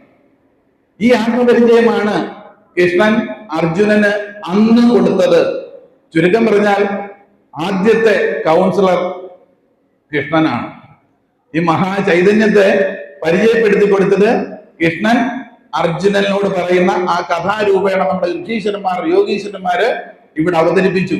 പക്ഷെ എന്നിട്ടോ അതിനകത്ത് മാത്രം കഥകൾ മാത്രം നമ്മൾ പാടിപ്പോയിട്ട് നടക്കുന്നുണ്ട്. അതിനകത്തുള്ള സയൻസിലേക്ക് എത്തിയിട്ടില്ല. അവ്യക്താനി ഭൂതാനി വ്യക്തമധ്യാനി ഭാരത അവ്യക്ത നിധനാന്യവ തത്രകാപരി ദേവന. പണ്ട് നീ അവ്യക്തതയിലായിരുന്നു, വ്യക്തമായിട്ട് മധ്യകാലഘട്ടത്തിൽ നിനക്ക് എന്നെ കാണാം, ഞാൻ തന്നെയാണ് നിന്റെ ഉള്ളിലുള്ളത്. വീണ്ടും അവ്യക്തതയിലേക്ക് മറയുന്നതാണ് നീ എന്നിലേക്കാണ് വരുന്നത്. നിന്റെ ആത്മാവ് ഈ പരമാത്മാവിലേക്ക് അവസാനം എത്തപ്പെടുന്നു. അതുകൊണ്ട് നിനക്ക് അനുവദനീയമായിരിക്കുന്ന കുറച്ച് സമയമുണ്ടല്ലോ ഈ മനുഷ്യജന്മം, അവിടെ നീ എന്നെ അറിഞ്ഞാൽ എന്തിനെ നമുക്ക് നേടാം. അതുകൊണ്ടാണ് നമുക്കിട്ടിരിക്കുന്ന പേരുണ്ട് ജീവജാലങ്ങളിൽ. എന്താണെന്നറിയാമോ? മനുഷ്യൻ. മനുഷ്യൻ എന്നല്ലേ നമ്മളെ വിളിക്കാറുള്ളത്. നമ്മൾ അങ്ങോട്ടും ഇങ്ങോട്ടും പറയാറുണ്ടല്ലേ, ഞാനൊരു മനുഷ്യനാണോ പറയാറില്ലേ? എന്താ ഈ മനുഷ്യന്റെ അർത്ഥം? മനസ്സ്, ഈശ, കാണാൻ കഴിവുള്ളവൻ. ഉൾക്കണ്ണുകൊണ്ട് ഈ പ്രപഞ്ച രഹസ്യത്തെ, നിന്റെ ഉള്ളിലുള്ള മനസ്സിനെ ബുദ്ധി കൊണ്ട് കാണാൻ കഴിവുള്ളവനാണ് മനുഷ്യൻ. മറ്റ് ജീവികളെ വിളിക്കുന്ന മൃഗങ്ങൾ എന്നാണ്. മൃഗ എന്ന് പറഞ്ഞാൽ അതിന്റെ അർത്ഥം തെരയുക എന്നാണ്. സെർച്ച്, മൃഗ. മറ്റ് ജീവജാലങ്ങൾക്ക് അതുങ്ങളുടെ ജീവസന്ധാരണത്തിന് എന്തും പുറത്തേക്ക് തിരയണം. അതുകൊണ്ടാണ് മൃഗങ്ങൾ എന്ന് വിളിക്കുന്നത്. പക്ഷെ മനുഷ്യന് മാത്രം നിന്റെ ജീവിത കാലഘട്ടത്തിലെ എന്ത് കാര്യവും നേടാൻ നീ പുറത്തേക്കല്ല തിരയേണ്ടത്. നീ നിന്നിലേക്ക് നോക്കൂ, എന്നെ നോക്കൂ. നിന്റെ ഉള്ളിൽ ഞാൻ ഇരിപ്പുണ്ട്. ആ മഹാപരമശിവം നിന്റെ ഉള്ളിൽ ഞാൻ കൊടികൊള്ളുന്നു. നീ എന്നിലേക്ക് എന്തുകൊണ്ട് നോക്കുന്നില്ല? നമ്മൾ പുറത്ത് തിരയുന്നല്ല, അകത്തുണ്ട്. സത്യത്തിൽ അപ്പം രൂപത്തിൽ നമ്മൾ ആരാ? മനുഷ്യര്. കർമ്മത്തിലോ പുറത്തോട്ട് തിരയുകയില്ല ഓരോ കാര്യത്തിനും, ആണോ അല്ലയോ? അപ്പൊ തന്നെ നമ്മുടെ പ്രാരാബ്ദങ്ങളും ബുദ്ധിമുട്ടും പുറത്തോട്ടല്ലേ ഓടുന്നേ പരിഹാരം തേടി. അപ്പൊ അങ്ങനെ പുറത്തോട്ട് തേടുന്നവർ എന്ത് വിളിക്കണം? മൃഗങ്ങൾ. പറഞ്ഞു വരുമ്പോ മനുഷ്യരൂപം. ജന്മം കൊണ്ട് മനുഷ്യർ, പക്ഷെ കർമ്മം കൊണ്ട് മൃഗതുല്യരായിട്ട് ജീവിക്കുന്നു, മനുഷ്യ മൃഗങ്ങളായി. അതിന്റെ കാരണം ഭഗവാൻ അല്ല. ഭഗവാൻ ഇവിടെ വിവേചനമില്ല ആരോടും. നമുക്ക് ബുദ്ധി എന്നാണ് ഇങ്ങോട്ട് വിട്ടത്. ആ ബുദ്ധി നിന്ന് വിട്ടിട്ടുണ്ടെങ്കിൽ അതിനെ വേണ്ട വിധം കാണാതെ പോയി. അതിനുള്ള അവസരം ഒരുങ്ങിയില്ല. എന്തുകൊണ്ട് കാണാതെ പോയി? കാണാതെ ഇങ്ങനെ ദുരിതങ്ങളും പ്രശ്നങ്ങളും വേദനകളും അനുഭവിക്കാൻ കാരണം, ഒന്ന്, ചെയ്യേണ്ട കാര്യങ്ങൾ ചെയ്യാത്തതും, ചെയ്യേണ്ട കാര്യങ്ങൾ ചെയ്യേണ്ടതുപോലെ ബുദ്ധി കൊണ്ട് ചെയ്യാത്തതും, ചെയ്യരുതാത്ത കാര്യങ്ങൾ ചെയ്യുന്നതുമാണ് മനുഷ്യൻ ഇന്ന് അനുഭവിക്കുന്ന സർവ്വ ദുരിതങ്ങൾക്ക് കാരണം. നിങ്ങൾ എന്നോടൊപ്പം ഉണ്ടോ? ചെയ്യേണ്ട കാര്യങ്ങൾ ചെയ്യേണ്ടതുപോലെ ചെയ്യാത്തതും ചെയ്യരുതാത്ത കാര്യങ്ങൾ ചെയ്യുന്നതുമാണ് ഇന്ന് മാനവരാശി അനുഭവിക്കുന്ന സർവ്വ ദുരിതങ്ങൾക്ക് കാരണം. അപ്പൊ ചെയ്യേണ്ട കാര്യങ്ങൾ എന്തെങ്കിലും ചെയ്യണം. അവിടെ നമ്മുടെ ബുദ്ധി തലച്ചോറിനെ പറ്റി അറിയണം. തലച്ചോറ് തന്നാണ് ഇങ്ങോട്ട് വിട്ടിരിക്കുന്നത്. അതിന്റെ പ്രവർത്തനത്തെ പറ്റി അറിയണം. എന്ത് ചിന്തയും അത് നിരന്തരം ആവർത്തിക്കപ്പെട്ടാൽ നമ്മുടെ തലച്ചോറിലെ ന്യൂറൽ പാത്വേ പോലെ സെറ്റ് ആവും. അത് നമ്മുടെ സ്വഭാവമായി മാറുന്നു. എന്ത് സ്വഭാവം നിങ്ങളുടെ ഉള്ളിലുണ്ടോ അതിന് സമാനമായ അനുഭവങ്ങൾ നമ്മളെ തേടി ഇങ്ങോട്ട് വരുന്നു. നമ്മൾ പലപ്പോഴും വീട്ടിലൊക്കെ കൊണ്ട് എഴുതി വെക്കാറുണ്ട് പടിയിലല്ലേ, കൊടുങ്ങല്ലൂർ അമ്മ ഈ വീടിന്റെ ഐശ്വര്യം, അല്ലെങ്കിൽ ശിവ ചൈതന്യം, അല്ലെങ്കിൽ ഇന്ന ദേവൻ ഈ വീടിന്റെ ചൈതന്യം, എട്ടുകാട്ടമ്മ ഈ വീടിന്റെ ചൈതന്യം, ഗുരുവായൂരപ്പൻ ഈ വീടിന്റെ ചൈതന്യം എന്നൊക്കെ എഴുതി വെക്കാറില്ലേ? എന്നിട്ട് അതൊക്കെ നോക്കി നടക്കും. എനിക്ക് പറയാനുള്ളത്, നിങ്ങൾ ഇന്ന് പോകുമ്പോൾ വീടിന്റെ അവിടെ ഒരു ബോർഡ് വെക്കുക, എഴുതി വെക്കുക, ഈ വീടിന്റെ ചൈതന്യം എന്റെ കയ്യിരിപ്പ് പോലെ.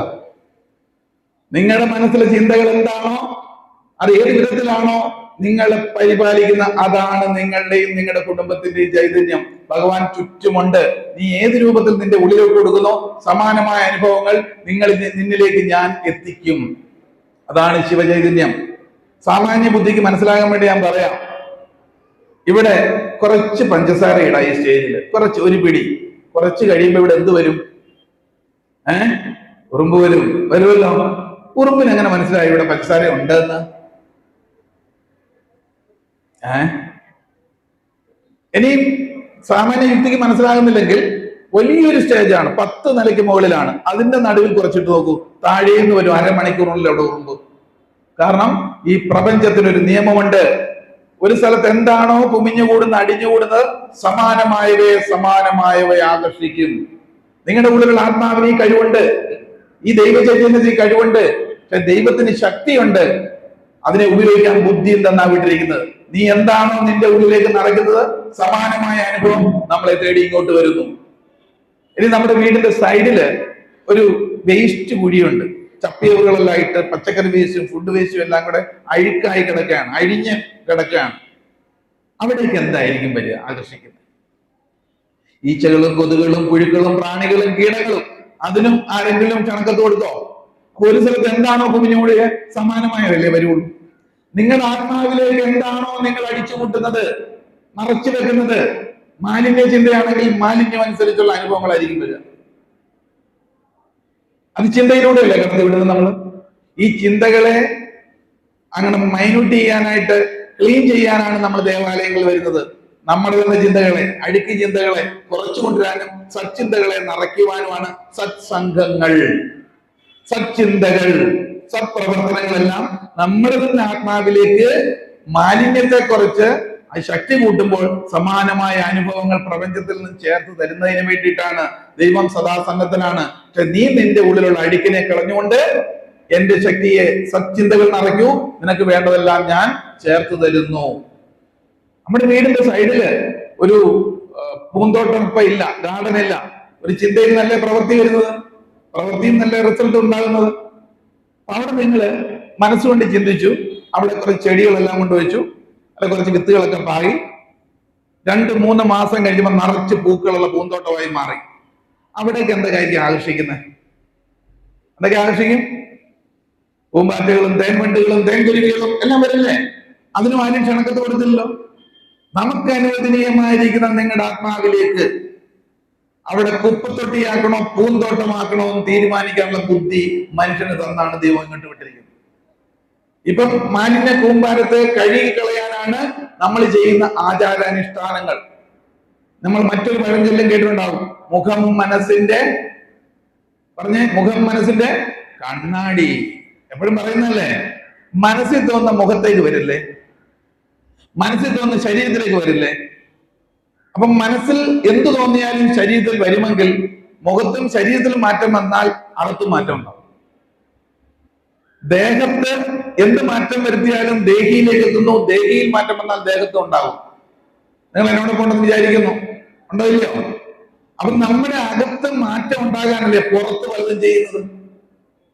നമ്മൾ ഈ ക്ഷേത്രത്തിലേക്ക് വരുന്ന നിങ്ങൾ ഓരോരുത്തരും മുഖം എങ്ങനെയായിരിക്കുന്നത്? കരഞ്ഞുകൊണ്ടാണ് വരുന്നത്. ഇവിടുന്ന് ഇറങ്ങിപ്പോകുമ്പോഴും കരഞ്ഞുകൊണ്ടാണ്. ഈ ഭാവം എങ്ങോട്ടാണ് പിടിക്കുന്നത്? നമ്മുടെ ഉള്ളിൽ ദേഹിയിലേക്ക്, ആത്മാവിലേക്ക്. നിങ്ങൾക്ക് എന്നും കരയാനേ ഉണ്ടാവുള്ളൂ സമയം. ദൈവത്തെ കുറ്റം പറഞ്ഞിട്ട് കാര്യമില്ല. പ്രാർത്ഥിക്കുന്നത് എങ്ങനെയാണെന്ന് മനസ്സിലാക്കണം. പ്രാർത്ഥനയുടെ രഹസ്യം അറിയാത്തതാണ് നമുക്ക് പറ്റുന്ന അപജയം, ഭക്തർക്ക് പറ്റുന്ന അപജയം. ഇത്രയും നാൾ നമ്മൾ പ്രാർത്ഥിച്ചില്ലേ? എവിടെല്ലാം പ്രാർത്ഥിച്ചിട്ടുണ്ട്? ഇന്നും പ്രാർത്ഥിച്ചില്ലേ? വഴിപാട് നേരുന്നു. ചിലർ ഹോമങ്ങളും ഇതൊക്കെ ലക്ഷങ്ങൾ മുടക്കി ചെയ്യുന്നു. എന്താ ഫലം കിട്ടാതെ? പ്രാർത്ഥനയുടെ രഹസ്യം അറിയണം. നമ്മള് ദൈവത്തോട് അടുക്കുമ്പോൾ, ദൈവത്തോട് സംവദിക്കുമ്പോൾ ദൈവത്തിനൊരു ഭാഷയുണ്ട്. ആ ഭാഷയിൽ സംസാരിച്ചാലേ ദൈവത്തിന് മനസ്സിലാവുള്ളൂ. നമ്മൾ ഹിന്ദിയിൽ മാത്രം അറിയുന്ന ഒരാളോട് സംസാരിക്കണം, ഹിന്ദി പറഞ്ഞാലേ മനസ്സിലാവുള്ളൂ. അല്ല, മനസ്സിലാവുമോ? ഇത്ര നാൾ നമ്മൾ പ്രാർത്ഥിച്ചു. ദൈവത്തിന്റെ ഭാഷ എന്താണെന്ന് അറിയാമോ? അങ്ങനത്തെ ഭാഷയുണ്ടോ? അല്ലെ? എല്ലാം അറിയുന്നതാണല്ലേ ദൈവം. ഏത് ഭാഷയിൽ അറിഞ്ഞാലും അറിഞ്ഞോളൂ നമ്മുടെ കാര്യം. അല്ലെങ്കിൽ നമ്മുടെ കാര്യമൊക്കെ നോക്കി കണ്ടെങ്കിൽ ചെയ്തോളൂ. പുള്ളിക്കാരനാ പണിയൊന്നുമില്ല, എല്ലാം കാണുന്നുണ്ട്. എല്ലാം കണ്ടറിഞ്ഞ് എന്നെ നിങ്ങൾ സുഖമായിട്ട് കിടന്ന് ചുരുണ്ടുകൂടി കിടന്ന് മടിയോട് ഉറങ്ങിയിട്ട് തട്ടി ഉണർത്തി തിന്നാ 10 ലക്ഷം രൂപ പറഞ്ഞ് തരുന്ന ആളാണ് ദൈവം. നമ്മുടെ കട്ടതകളും ദുരിതങ്ങളും അറിഞ്ഞുകൊണ്ട് നീ ചെയ്യാനുള്ളത് ചെയ്യണം. ദൈവത്തിനൊരു ഭാഷയുണ്ട്. ആ ഭാഷ അറിഞ്ഞ് അങ്ങോട്ട് കൊടുത്താലേ തിരികെ കണ്ണ് തുറന്നെങ്കിലും നോക്കൂ. എന്തുകൊണ്ടാ പരമശിവനായിട്ടുള്ള മഹാദേവൻ ഇങ്ങനെ ഇരിക്കുന്ന ധ്യാനമക്തനായിട്ടിരിക്കുന്നത്? എന്തുകൊണ്ടാ? അദ്ദേഹത്തിന് പണിയാ, ധ്യാനിച്ചിരിക്കുക. ഇതൊന്നും കണ്ണു തുറന്ന് കണ്ട് കാര്യമില്ല, ഇവൻ കുറെ പഠിക്കട്ടെ. ആ കണ്ണ് തുറക്കണമെങ്കിൽ ആ ഭാഷയിൽ അങ്ങോട്ട് സംസാരിക്കണം. ആ ഭാഷ അറിയണമെന്നുണ്ടോ? ഇത്രയും നാൾ നമ്മൾ പ്രാർത്ഥിച്ച എല്ലാം വെള്ളത്തിലായി. കുടം കമത്തിച്ച് വെള്ളം ഒഴിക്കണം കയ്യിൽ. ഈ പ്രാർത്ഥനയുടെയൊക്കെ രഹസ്യം അറിയണമെങ്കിലും ഒരു യോഗം ഉണ്ടാകണം. യോഗികൾക്ക് അത് പറ്റൂ, കിട്ടുള്ളൂ. ഇവിടെ ഇരിക്കുന്നവരെല്ലാം സുഹൃത്തുക്കളാണ്. ഞാൻ പറഞ്ഞു, വളരെ കുറച്ച് സമയം മാത്രമേ നമുക്ക് കിട്ടിയിട്ടുള്ളൂ. കിട്ടിയ സമയത്തുള്ളിൽ എന്തെങ്കിലുമൊക്കെ ഭാവിയിലേക്ക് ലഭിക്കുന്നതിന് വേണ്ടിയിട്ട് ഇന്ന് ഈ സുദിനത്തില് അല്ലെങ്കിൽ ഈ വർഷം പല തീരുമാനങ്ങളും നമ്മൾ എടുക്കാറുണ്ട്. അത്തരത്തിൽ ചില ട്രിക്കുകൾ ഞാൻ പറഞ്ഞുതരാം, എങ്ങനെയാണ് പ്രാർത്ഥിക്കേണ്ടതെന്നുള്ളത്. ഇന്നത്തെ നമ്മുടെ വിഷയം അത് തന്നെയാണല്ലേ? വിഷയം മറന്നുപോയോ? എന്തായിരുന്നു? ഭക്തിയും യുക്തിയും. ആ യുക്തിയിലൂടെ മുക്തി കിട്ടും, അതിലൂടെ മോക്ഷം കിട്ടും. മോക്ഷമാണ് എല്ലാവരും ആഗ്രഹിക്കുന്നെങ്കിൽ ആ ഭക്തി നമ്മൾ ചെയ്യാൻ കണ്ട് യുക്തി അറിയണം. അത് ഒന്നാമത് പ്രാർത്ഥിക്കുമ്പോൾ എങ്ങനെ പ്രാർത്ഥിക്കണം? പ്രകർഷേണ ധ്യാനിക്കുന്നതാണ് പ്രാർത്ഥന. പ്രകർഷേണ ധ്യാനിക്കുന്നതാണ് പ്രാർത്ഥന. പ്രാർത്ഥിക്കുമ്പോൾ ഒരു ഭാഷ വേണം. അതായത് നമ്മൾ വികാരങ്ങൾ എന്ന് കേട്ടിട്ടുണ്ടോ? ഇമോഷൻ എന്ന് കേട്ടിട്ടുണ്ടോ? ചിത്രങ്ങൾ എന്ന് കേട്ടിട്ടുണ്ടോ? ചിത്രങ്ങളുമായിട്ട് പെട്ടെന്ന് നമ്മൾ ആത്മാവിന് പ്രതികരിക്കാൻ പറ്റും, കണക്ട് ആവും. അതുകൊണ്ടാണ് രൂപങ്ങളും അലങ്കാരങ്ങളും ഒക്കെ നമ്മൾ വെക്കുന്ന ക്ഷേത്രങ്ങളിൽ. ഒരിക്കലും കണ്ടിട്ടില്ലേ? ചിത്രങ്ങളാണ്. ഇമേജ് പിന്നെ ഇമോഷൻ. ഈ രണ്ടും രീതിയിൽ നമ്മൾ അങ്ങോട്ട് കൊടുത്തെങ്കിൽ മാത്രമേ ഭഗവാൻ മനസ്സിലാവൂ. ഇമോഷനെ വികാരം. പക്ഷെ ഇവിടെ ശ്രദ്ധിക്കാനുള്ളത്, വളരെ സൂക്ഷ്മമായി ശ്രദ്ധിക്കാനുള്ളത്, വികാരങ്ങളിൽ 2 വികാരം വരുമ്പോഴേ നമ്മുടെ കണ്ണ് നിറയുകയുള്ളൂ. ക്ഷേത്രങ്ങളിൽ ഭക്തർ വരുമ്പോൾ പലപ്പോഴും കണ്ണ് നിറഞ്ഞിട്ടാണല്ലോ പ്രാർത്ഥിക്കാറുള്ളത്, അല്ലെ? നമ്മൾ ഹൃദയത്തിൽ നിന്ന് തങ്ങൽ വരുമ്പോഴത്തേക്ക് 2 വികാരങ്ങൾ വരുമ്പോഴേ നമുക്ക് കണ്ണ് നിറയാം. ഏതൊക്കെ വികാരം വരുമ്പോഴാ? സന്തോഷം വരുമ്പോഴും സങ്കടം വരും. പക്ഷെ ഈ സർവശക്തന് നിങ്ങൾ എന്ത് ഭാവിക്കുന്നു ആ ഭാവമേ അറിയുള്ളൂ. അതിന്റെ പിന്നിലുള്ള കാരണത്തെ പറ്റി അറിയില്ല. ഒരാൾ വന്ന് പ്രാർത്ഥിക്കുക, ദൈവമേ, ഞാൻ എത്ര നാളായി ദുരിതവും കഷ്ടപ്പാടും പ്രയാസങ്ങളും അനുഭവിക്കുന്നു. മക്കളുണ്ടായിരുന്നു, അവരാരും തിരിഞ്ഞു നോക്കുന്നില്ല. അവര് പുറത്താണ്, ഞാൻ ഒറ്റയ്ക്കായി, എനിക്ക് ആരുമില്ല, കഷ്ടപ്പെട്ട് ഇപ്പോഴും ഞാൻ ജീവിക്കുന്നു. ദുരിതങ്ങളും പ്രാരാബ്ദങ്ങളും പറഞ്ഞ് പറഞ്ഞ് നിങ്ങൾ കരഞ്ഞാണ് പ്രാർത്ഥിക്കുന്നതെങ്കിൽ ഉള്ള ദുരിതം കൂടിയേ വരും. 2 ഇമോഷൻ വരുമ്പോഴേ കണ്ണറിയൂ. ഒന്ന് സന്തോഷം വരുമ്പോഴും, മറ്റൊന്ന് സങ്കടം വരുമ്പോഴും. അപ്പൊ ഇത്ര നാൾ പ്രാർത്ഥിച്ച മുഴുവൻ എങ്ങനെയായിരുന്നു? നമ്മുടെ ദുരിതങ്ങളും പ്രശ്നങ്ങളും പ്രയാസങ്ങളും പറഞ്ഞുണ്ടല്ലേ? സത്യം. ഇവിടെ എന്ത് വേണം? പ്രപഞ്ച ഇടപെട്ട് ഇടയ്ക്കിടയ്ക്ക്. അപ്പം ഒരു ആൾ പ്രാർത്ഥിക്കാന്ന് വെച്ചു, സാധാരണ മനസ്സിലാകാൻ വേണ്ടിയിട്ട്. ഒരു സാധാരണ കർഷക സ്ത്രീയാണ്. കുറെ ആടിനെയും പശുവിനെയും കോഴിയൊക്കെ വളർത്തി ജീവിക്കുകയാണ്. അവര് തന്നെ കഷ്ടപ്പെട്ടാണ് ജീവിക്കുന്ന പരമഭക്തയാണ് കേട്ടോ. എല്ലാ ദിവസവും പ്രാർത്ഥിക്കും, അമ്പലത്തിൽ വഴിപാട് എഴുതും. ഭഗവാനെ, ഞാൻ എത്ര പാപിയാണ്, ജനിച്ചപ്പോ തൊട്ട് ദുരിതങ്ങളും ദുഃഖങ്ങളും മാത്രമേ ഉള്ളൂ. 4 പശു ഉണ്ടായിരുന്നതാണ്, ഒരു പശു കഴിഞ്ഞ വെള്ളപ്പൊക്കത്തിന് ചത്തുപോയി. അങ്ങനെ കഷ്ടപ്പെട്ടും ദുരിതം. ഭർത്താവുണ്ട്, ജോലിക്കൊന്നും പോകുന്നില്ല. ഒരു മോനുണ്ട്, പഠനം തീർന്നിട്ടില്ല. ഞാൻ മാത്രം ഈ ദുരിതം അനുഭവിച്ചിങ്ങനെ കഴിയുന്നു. പക്ഷെ ഇതുവരെയായിട്ടും എനിക്കൊരു കരകയറുന്നില്ല. എന്നെ രക്ഷിക്കണേ രക്ഷിക്കണേ എന്ന് ഇങ്ങനെ കരഞ്ഞ് പ്രാർത്ഥിച്ചാൽ ഉള്ള പശു കൂടെ ചത്തു. അതിന് പകരം എങ്ങനെ പ്രാർത്ഥിക്കണമായിരുന്നു? ഭഗവാനെ, ഞാൻ എത്ര ഭാഗ്യവതിയാണ് ഈ ലോകത്തേക്ക് വരാൻ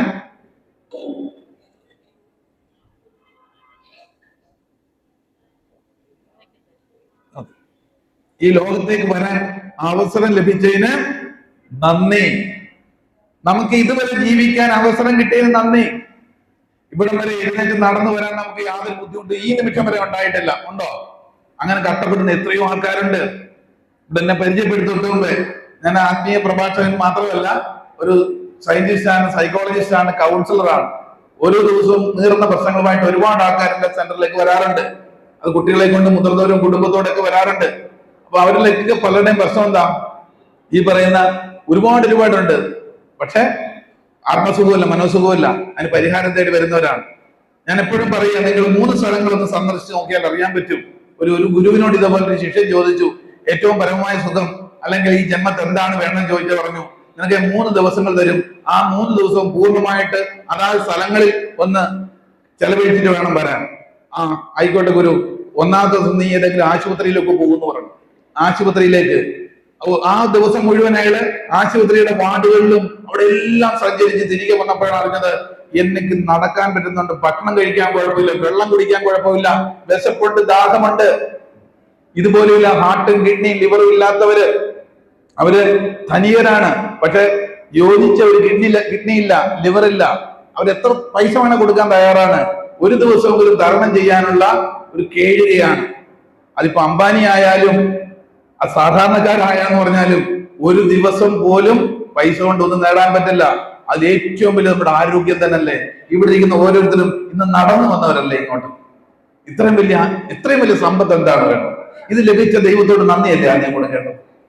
ഒന്ന് ആശുപത്രികൾ, രണ്ടാമത്തത് നീ പോണം ഈ പറയുന്ന ശ്മശാനത്തിലേക്ക്, രണ്ടാമതൊരു വരവ് ഈ ലോകത്തേക്ക് ഇല്ല എന്ന് അപ്പൊ തിരിച്ചറിയും.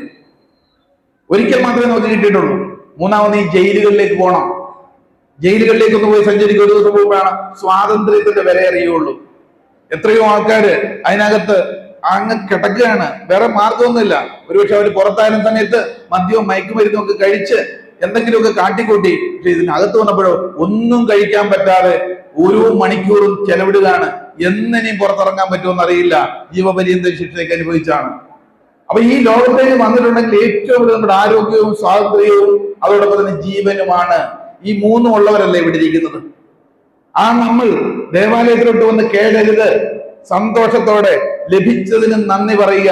ഇപ്പൊ എനിക്ക് കഴുത്തിന് വേദനയില്ല, കണ്ണിന് വേദനയില്ല, കാലിന് വേദനയില്ല. ഇനി ഉണ്ടെങ്കിലും അത് ഇത്രയല്ലേ ഉള്ളൂ. അതിലും അപ്പുറം അനുഭവിക്കുന്ന എത്രയോ ആൾക്കാര് ലഭിച്ചതിന് നന്ദി പറയുമ്പോൾ ഭഗവാനെ അതിന് 100 നന്ദി പറയുമ്പോൾ കൂടുതൽ നന്ദി പറയാനുള്ള അവസരങ്ങൾ നമ്മളെ തേടി ഇങ്ങോട്ട് വരും. നന്ദി പറയാൻ ഓരോ ദിവസവും കിട്ടുന്ന അവസരങ്ങളെ ഉപയോഗിക്കുക. ഇപ്പൊ തന്നെ അങ്ങനെ കൊടുത്തിട്ടുണ്ടെങ്കിൽ നമ്മളെ തേടിയെത്തുന്നു. നിങ്ങൾ ഒരു ഓട്ടോറിക്ഷയിൽ ഇവിടെ വന്ന് ഇറങ്ങുന്നു, 50 രൂപ കൊടുത്താൽ ഉടൻ തന്നെ നമ്മള് ആ മൂല്യം കൊടുത്തു കഴിഞ്ഞു, ഉടൻ തന്നെ അയക്കൊരു നന്ദി പറയുക. കാരണം നന്ദി ആവർത്തിച്ച് പറയുമ്പോൾ നിങ്ങൾക്ക് കൂടുതൽ നന്ദി പറയാനുള്ള അവസരങ്ങൾ ഭഗവാൻ നേരിട്ടെത്തിക്കുന്നു. പ്രപഞ്ചശക്തി ഇടപെടുന്നത് വ്യക്തികളിലൂടെ, സാഹചര്യങ്ങളിലൂടെയാണ് ആ എനർജി പ്രവർത്തിക്കുന്നത്. നേരിട്ട് വന്നൊന്നും ചെയ്യില്ല. ഇവിടെ കുറച്ചു മുമ്പ് ഞാൻ ഇവിടെ ഇരുന്നു, പെട്ടെന്ന് എനിക്ക് ദാഹം വന്നപ്പോൾ ഞാൻ ഇങ്ങനെ നോക്കിയേ ഉള്ളൂ. ആ സെക്കൻഡിൽ എനിക്ക് വെള്ളം ഇവിടെ വന്നു. നിങ്ങൾ കണ്ടോണ്ടിരിക്കല്ലേ? അത് പ്രപഞ്ചശക്തി ചില വ്യക്തികളെ ഇടപെടുത്തും. അവിടെ നമ്മൾ എന്താണോ തേടുന്നത് അത് നമ്മളെ തേടി വരും. നിങ്ങളുടെ ആത്മാവിൽ നിങ്ങൾക്ക് വിശ്വാസമുണ്ടെങ്കിൽ ഇത് വർദ്ധിപ്പിക്കാനാണ് നമ്മൾ ദേവചൈതന്യത്തിനായി ദേവാലയങ്ങളിലേക്ക് വരുന്നത്. അപ്പൊ പ്രാർത്ഥനയുടെ രഹസ്യം ഓർക്കുക. നിങ്ങൾ സന്തോഷത്തോടെ ആയിരിക്കണം, ഒരിക്കലും കണ്ണു നിറയരുത്. നമ്മൾ പരിചയമുള്ളവരെയൊക്കെ ചിലപ്പോൾ ക്ഷേത്രത്തിൽ കണ്ടെന്നിരിക്കാം. അവരുടെ മുഖത്ത് നോക്കി നമ്മൾ പുച്ഛിക്കുകയല്ല വേണ്ടത്. അറിയാം അവരെ പറ്റി, നിങ്ങളുടെ മുഖം തെളിയുന്നില്ല. നിങ്ങളുടെ മുഖം തെളിഞ്ഞാലേ അകം തെളിയുകയുള്ളൂ. അകത്തെ സംസാരമാണ് ദേവൻ അറിയൂ, പുറത്തെ അല്ല. അപ്പൊ ഇവിടെ ദേവാലയങ്ങളിൽ വരുമ്പോൾ ഓരോ കാഴ്ചകളും കണ്ണ് നിറച്ച് സന്തോഷത്തോടെ ഉള്ളിലേക്ക് എടുക്കണം. ആ ഉള്ളിലേക്ക് എടുക്കുന്നതാണ് നിങ്ങളിൽ പരിവർത്തനം ഉണ്ടാകുന്നത്. അല്ലാതെ പുറമെ എത്ര വഴിപാടും പൂജ എന്ന് പറഞ്ഞാലും മാറ്റം ഉണ്ടാകില്ല. ദുരിതങ്ങൾ നിങ്ങളുടെ കൂടെ ഉണ്ടാകും. അപ്പൊ ഈ ക്ഷേത്രങ്ങളിൽ വരുമ്പോൾ ഓരോ വ്യക്തികളുടെ മുഖം എങ്ങനെ ഇരിക്കണം? ചൈതന്യത്തോടെ ഇരിക്കുക. നമ്മുടെ ഉള്ളിൽ കലിയുഗമായതുകൊണ്ട് എല്ലാം മനസ്സിൽ ഉള്ളതെല്ലാം മുഖത്ത് കാണാം. ഇവിടെ ഇറങ്ങുമ്പോൾ ഇതിനകത്തോട്ട് കയറുമ്പോൾ മുഖം പ്രസാദാത്മകമായിരിക്കുക. ഈ പ്രസാദമാണ് നിങ്ങളുടെ ജീവിതത്തിൽ പ്രസാദ കൂട്ടുണ്ടാക്കുന്നത്. അപ്പൊ പ്രാർത്ഥിക്കുമ്പോൾ പ്രകർഷേണ ധ്യാനിക്കുന്ന പ്രാർത്ഥന നല്ല സന്തോഷത്തോടെ പ്രാർത്ഥിച്ചു കഴിഞ്ഞാൽ അവിടെ അത് ഇട്ടിട്ട് പോരരുത്. പലരുടെയും വ്യാരം എന്താ, ഞാൻ കുറെ ശ്ലോകങ്ങളും മന്ത്രങ്ങളും ഭഗവാനെ പറ്റി ഒരുപാട് കീർത്തനങ്ങളൊക്കെ ചെല്ലുന്നുണ്ട്, അത് അങ്ങോട്ട് കൊടുത്തിട്ടുണ്ട്, ഇതെല്ലാം ഭഗവാൻ കേൾക്കുന്നുണ്ടെന്ന വിചാരം, അറിഞ്ഞു കണ്ട് ചെയ്തോളൂ എന്ന്. നിങ്ങളുടെ സ്വപ്നത്തിൽ വിചാരിക്കണ്ട. നിങ്ങളൊരു ഡോക്ടറെ അടുത്ത് പോയി, ഡോക്ടർ നല്ല ഡോക്ടറാണ്, MBBS FRCS ഒക്കെയാണ്, നല്ല മരുന്നുമാണ് തന്നത്. ആ മരുന്ന് മേടിച്ചുകൊണ്ട് വന്നിട്ട് നിങ്ങള് അയലോക്കക്കാർക്ക് എല്ലാവർക്കും പറയാം, ആ ഡോക്ടർ എത്ര നല്ല ഡോക്ടറാ, എന്ത് പെരുമാറ്റം, നല്ല ചൈതന്യമല്ലേ കണ്ടാൽ, നല്ല മരുന്നാ, ചുമന്ന മരുന്നാ, ഇതിനെപ്പറ്റി പോയിട്ട് പറഞ്ഞിട്ട് വല്ല കാര്യമുണ്ട്? നിങ്ങളത് കഴിക്കണം. നിങ്ങൾ ഉള്ളിലേക്ക് കഴിക്കേണ്ട എങ്ങനെയായിരിക്കണം? ഭഗവാനോട് അഭ്യർത്ഥിക്കുമ്പോൾ ഒന്നും യാചിക്കരുത്, ലഭിച്ചതിന് നന്ദി പറയുക. ആ പറയുന്നതോടൊപ്പം തന്നെ മുഖത്ത് സന്തോഷം ഉണ്ടായിരിക്കുക. പറഞ്ഞിട്ട് പോരരുത്, തിരികെ അത് സ്വീകരിച്ചതായി നിങ്ങൾ സങ്കല്പിക്കുകയും കൂടെ വേണം. തദാസ്തു എന്നുള്ള ആ ഒരു വാക്യം നിങ്ങളുടെ ഉള്ളിൽ തിരികെ വരണം. ഇൻഷാ അല്ലാഹ്, ആമേൻ എന്നൊക്കെ നമ്മൾ കേട്ടിട്ടില്ലേ? തദാസ്തു എല്ലാ മതങ്ങളിലും എന്താ പറയുന്നത്? നമ്മൾ അങ്ങോട്ട് ഭഗവാനോട് അഭ്യർത്ഥിച്ചാൽ അത് ഞാൻ സ്വീകരിച്ചിരിക്കുന്നു എന്ന് ഭഗവാൻ ഇങ്ങോട്ട് പറയണമെന്നില്ല, പക്ഷെ നിങ്ങൾ അത് പറയണം അനുഗ്രഹം ലഭിച്ചതായിട്ട്. ഞാൻ ഒന്നുകൂടെ വ്യക്തമാക്കാം. നിങ്ങൾക്ക് ഇപ്പോൾ ഉള്ള ജീവിതത്തില് ഒരു സൽക്കർമ്മങ്ങൾ ചെയ്യുന്നു, ഒരു വീട് വെക്കുന്നു, ഒരു പരീക്ഷ എഴുതാൻ പോകുന്നു, നല്ലൊരു കർമ്മം ചെയ്യാൻ പോകുമ്പോൾ നിങ്ങളുടെ അച്ഛനോ അമ്മയോ ഗുരുവോ ജീവിച്ചിരിപ്പുണ്ടെങ്കിൽ, നമ്മൾ കേട്ടിട്ടില്ലേ, മാതാപിതാ ഗുരു ദൈവം, ഞാനല്ലേ കേട്ടിരിക്കുന്നത്? തിരിച്ചാണോ? മാതാപിതാ ഗുരു ദൈവം. ദൈവത്തിന് പോലും 4ാമതാണ് സ്ഥാനം. അതിനു മുകളിലാണ് ഗുരു, അതിനു മുകളിലാണ് പിതാവ്, ഏറ്റവും ആദ്യമാണ് മാതാവ്, ഓരോ തിരിച്ചറിവും തന്ന അമ്മയാണ്. അപ്പൊ നമ്മൾ അനുഗ്രഹം തരാൻ വെറുതെ പോകാറുണ്ടല്ലേ?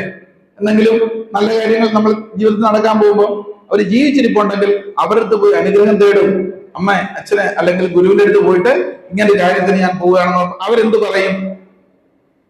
നന്നായി വരട്ടെ, ശുഭമായി കലാശിക്കട്ടെ. അവർ അനുഗ്രഹം പറയാൻ അവര് സ്ഥൂല ശരീരമുണ്ട്, അതുകൊണ്ടല്ലേ അവർ അനുഗ്രഹം തിരിച്ചു തന്നത്. ഇനി അവര് ജീവിച്ചിരിപ്പില്ല എന്ന് വിചാരിച്ചു, ഭൗതിക ശരീരം പോയി, അവരുടെ ചിത്രത്തിൽ നോക്കി നമ്മള് പറയാറുണ്ടല്ലേ, അനുഗ്രഹം തേടാറുണ്ട്. ആ മാതാവിന്റെയോ പിതാവിന്റെയോ നമ്മൾ സങ്കല്പിക്കുന്ന ഗുരുവിന്റെയോ ജീവിച്ചിരുന്നപ്പോൾ നമുക്ക് അനുഭവമുള്ളവരെ ആ ചിത്രത്തിൽ നോക്കി പറയുമ്പോൾ, അനുഗ്രഹം തേടുമ്പോൾ അവര് നമ്മളോട് പറയുന്നതായി നമ്മളൊരു സങ്കല്പം വരുന്നില്ലേ? ഉണ്ടോ ഇല്ലയോ? അതാണ് അനുഗ്രഹമായിട്ട് ഈ സൈക്കിൾ പൂർണ്ണമാകുന്ന പ്രാർത്ഥനയുടെ. നമ്മൾ ദേവാലയത്തിലേക്ക് പോകുമ്പം വിശേഷേണ ഗ്രഹിക്കേണ്ടതാണ് വിഗ്രഹം. നമ്മുടെ ഈ ക്ഷേത്ര ചൈതന്യത്തിൽ അടങ്ങിയിരിക്കുന്ന വിഗ്രഹം എന്നത് ഷഡാധാര താത്വിക ചിന്തപ്രകാരം, ഷഡാധാര ക്രിയപ്രകാരം അനുഷ്ഠിച്ചിരിക്കുന്നതാണ്, ചിട്ടപ്പെടുത്തിയിരിക്കുന്നതാണ്. ശ്രീ ശങ്കരാചാര്യരാണ് നമ്മുടെ ഒട്ടുമിക്ക മഹാക്ഷേത്രങ്ങളുടെയും ഈ പൂജാവിധികളും ഒക്കെ നിശ്ചയിച്ചിരിക്കുന്നത്. ഷഡാധാര 6 ആധാര ചക്രങ്ങൾ നമ്മൾ നേരത്തെ കണ്ട്, മൂലാധാരം മുതൽ മൂലാധാരം, സ്വാധിഷ്ഠാനം, മണിപൂരകം, അനാഗതം, വിശുദ്ധി, ആജ്ഞ, ഇത്രയും സ്ഥലത്തിലേക്ക് താഴെന്ന് ഈ കുണ്ടലിനെ ഉയർത്തുന്ന അല്ലെങ്കിൽ അതിനെ ക്ലീൻ ചെയ്യുന്ന പ്രോസസ്സാണ് ക്ഷേത്രങ്ങളിൽ പ്രതിഷ്ഠകളിൽ ചെയ്യുന്നത്. അതിനെ ശുചീകരിക്കുക, അതിനെ ഉയർത്തുക, ഊർജത്തെ ഉയർത്തുക, ഈ 2 പ്രക്രിയകളാണ് അതിന് വിഗ്രഹാരാധനയിൽ ചെയ്യുന്നത്. അപ്പൊ ഇങ്ങോട്ട് വന്ന് നമ്മൾ ചെയ്യുമ്പോഴും ഇത്തരത്തിലുള്ള രീതിയിൽ നമ്മൾ പ്രാർത്ഥന കൊടുക്കുമ്പോൾ ആ വിഗ്രഹത്തിൽ നിന്നും തിരികെ ഊർജം വരുന്നതായി നമ്മൾ സങ്കല്പിക്കണം. ഭഗവാനിലേക്ക് നമ്മൾ കൊടുക്കുമ്പോൾ എനിക്ക് തന്ന ജന്മത്തിന്, എനിക്ക് ഇതുവരെ കിട്ടിയ സൗഭാഗ്യത്തിന് നന്ദി പറയുമ്പോൾ, അല്ലെങ്കിൽ നിങ്ങളൊരു കാര്യം ചെയ്യാൻ പോവുകയാണ്, എന്തെങ്കിലും കൊച്ചു കാര്യങ്ങൾ ജീവിതത്തിൽ വേണമെങ്കിൽ അത് അഭ്യർത്ഥിച്ചാൽ അത് അങ്ങനെ തന്നെ ഭവിക്കട്ടെ എന്ന് ആ വിഗ്രഹത്തിൽ നിന്നും ഭഗവാന്റെ ചൈതന്യം നമ്മളോട് പറയുന്നതായി നിങ്ങൾ ചിന്തിക്കണം. പലപ്പോഴും എന്താ നമ്മൾ ചെയ്യുന്നത്? അങ്ങോട്ട് പ്രാർത്ഥിച്ചിട്ട് വഴിപാടൊക്കെ എഴുതി കൊടുത്തിട്ട് എല്ലാം ഭഗവാൻ അങ്ങ് ചെയ്തോളൂ. കണ്ടറിഞ്ഞ് ചെയ്യുന്നവനാണല്ലോ ഭഗവാൻ എന്നുള്ള ചിന്തയൊക്കെ വെച്ചിരിക്കുന്നത്. ചെയ്യും. നമ്മൾ ചോദിക്കേണ്ട രീതിയിൽ ചോദിക്കണം. ചോദിക്കേണ്ട രീതിയിൽ ചോദിച്ചെങ്കിൽ മാത്രമേ നൽകേണ്ട തരുവുള്ളൂ. അല്ലാതെ ഭഗവാനെ കുറ്റം പറഞ്ഞിട്ട് കാര്യമില്ല. എല്ലാ ക്ഷേത്രങ്ങളിലും എല്ലാ ക്രിയകൾക്കും ശക്തിയുണ്ട്. ആ ശക്തി നമ്മളിൽ അനുഭവവേദ്യമാകണമെങ്കിൽ നമ്മുടെ ചോദ്യങ്ങളും നമ്മുടെ പ്രവൃത്തിയും ശരിയായ യുക്തിപൂർവമായിരിക്കണം.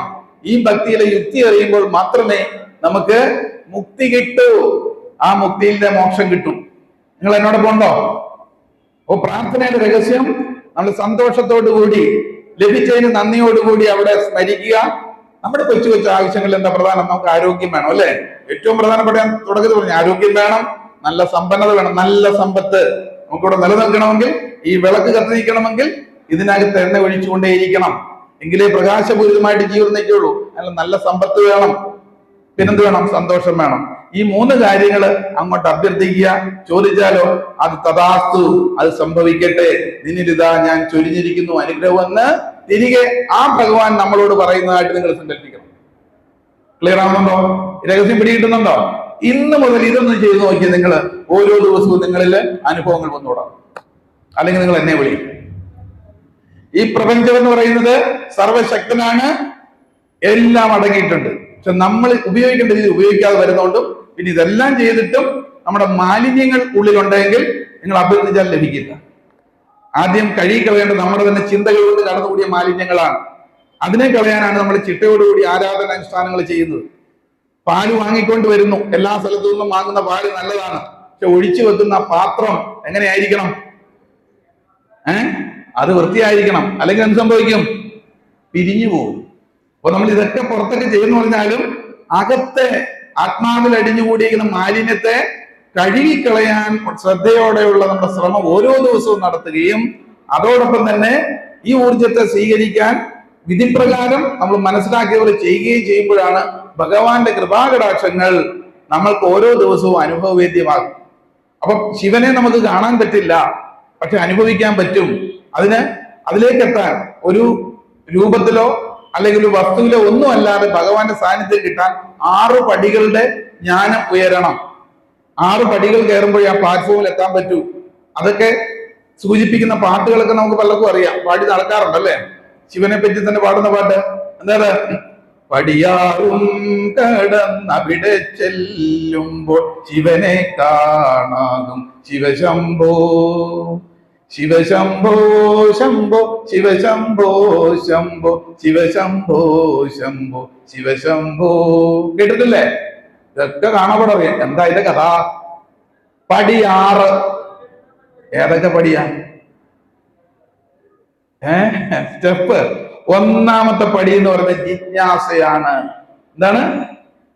ഇതറിയാനുള്ള ആഗ്രഹം, ഭഗവാനെ അറിയാനുള്ള ജിജ്ഞാസയാണ് 1ാമത്തെ പടി. ഇവിടെ ഇരിക്കുന്ന ഒരു ജിജ്ഞാസുക്കളാണ്. അതുകൊണ്ടാണ് ഞാനിത് പറയുമ്പോൾ നിങ്ങൾ ശ്രദ്ധിക്കുന്നത്. ജിജ്ഞാസയുള്ളവരെ വളരൂ. ഏതൊരു വിഷയത്തെ പറ്റി ജിജ്ഞാസ വരുന്നവർക്ക് വളർച്ച ഉണ്ടാകൂ. അപ്പൊ ജിജ്ഞാസയാണ് 1ാമത്തെ പടി.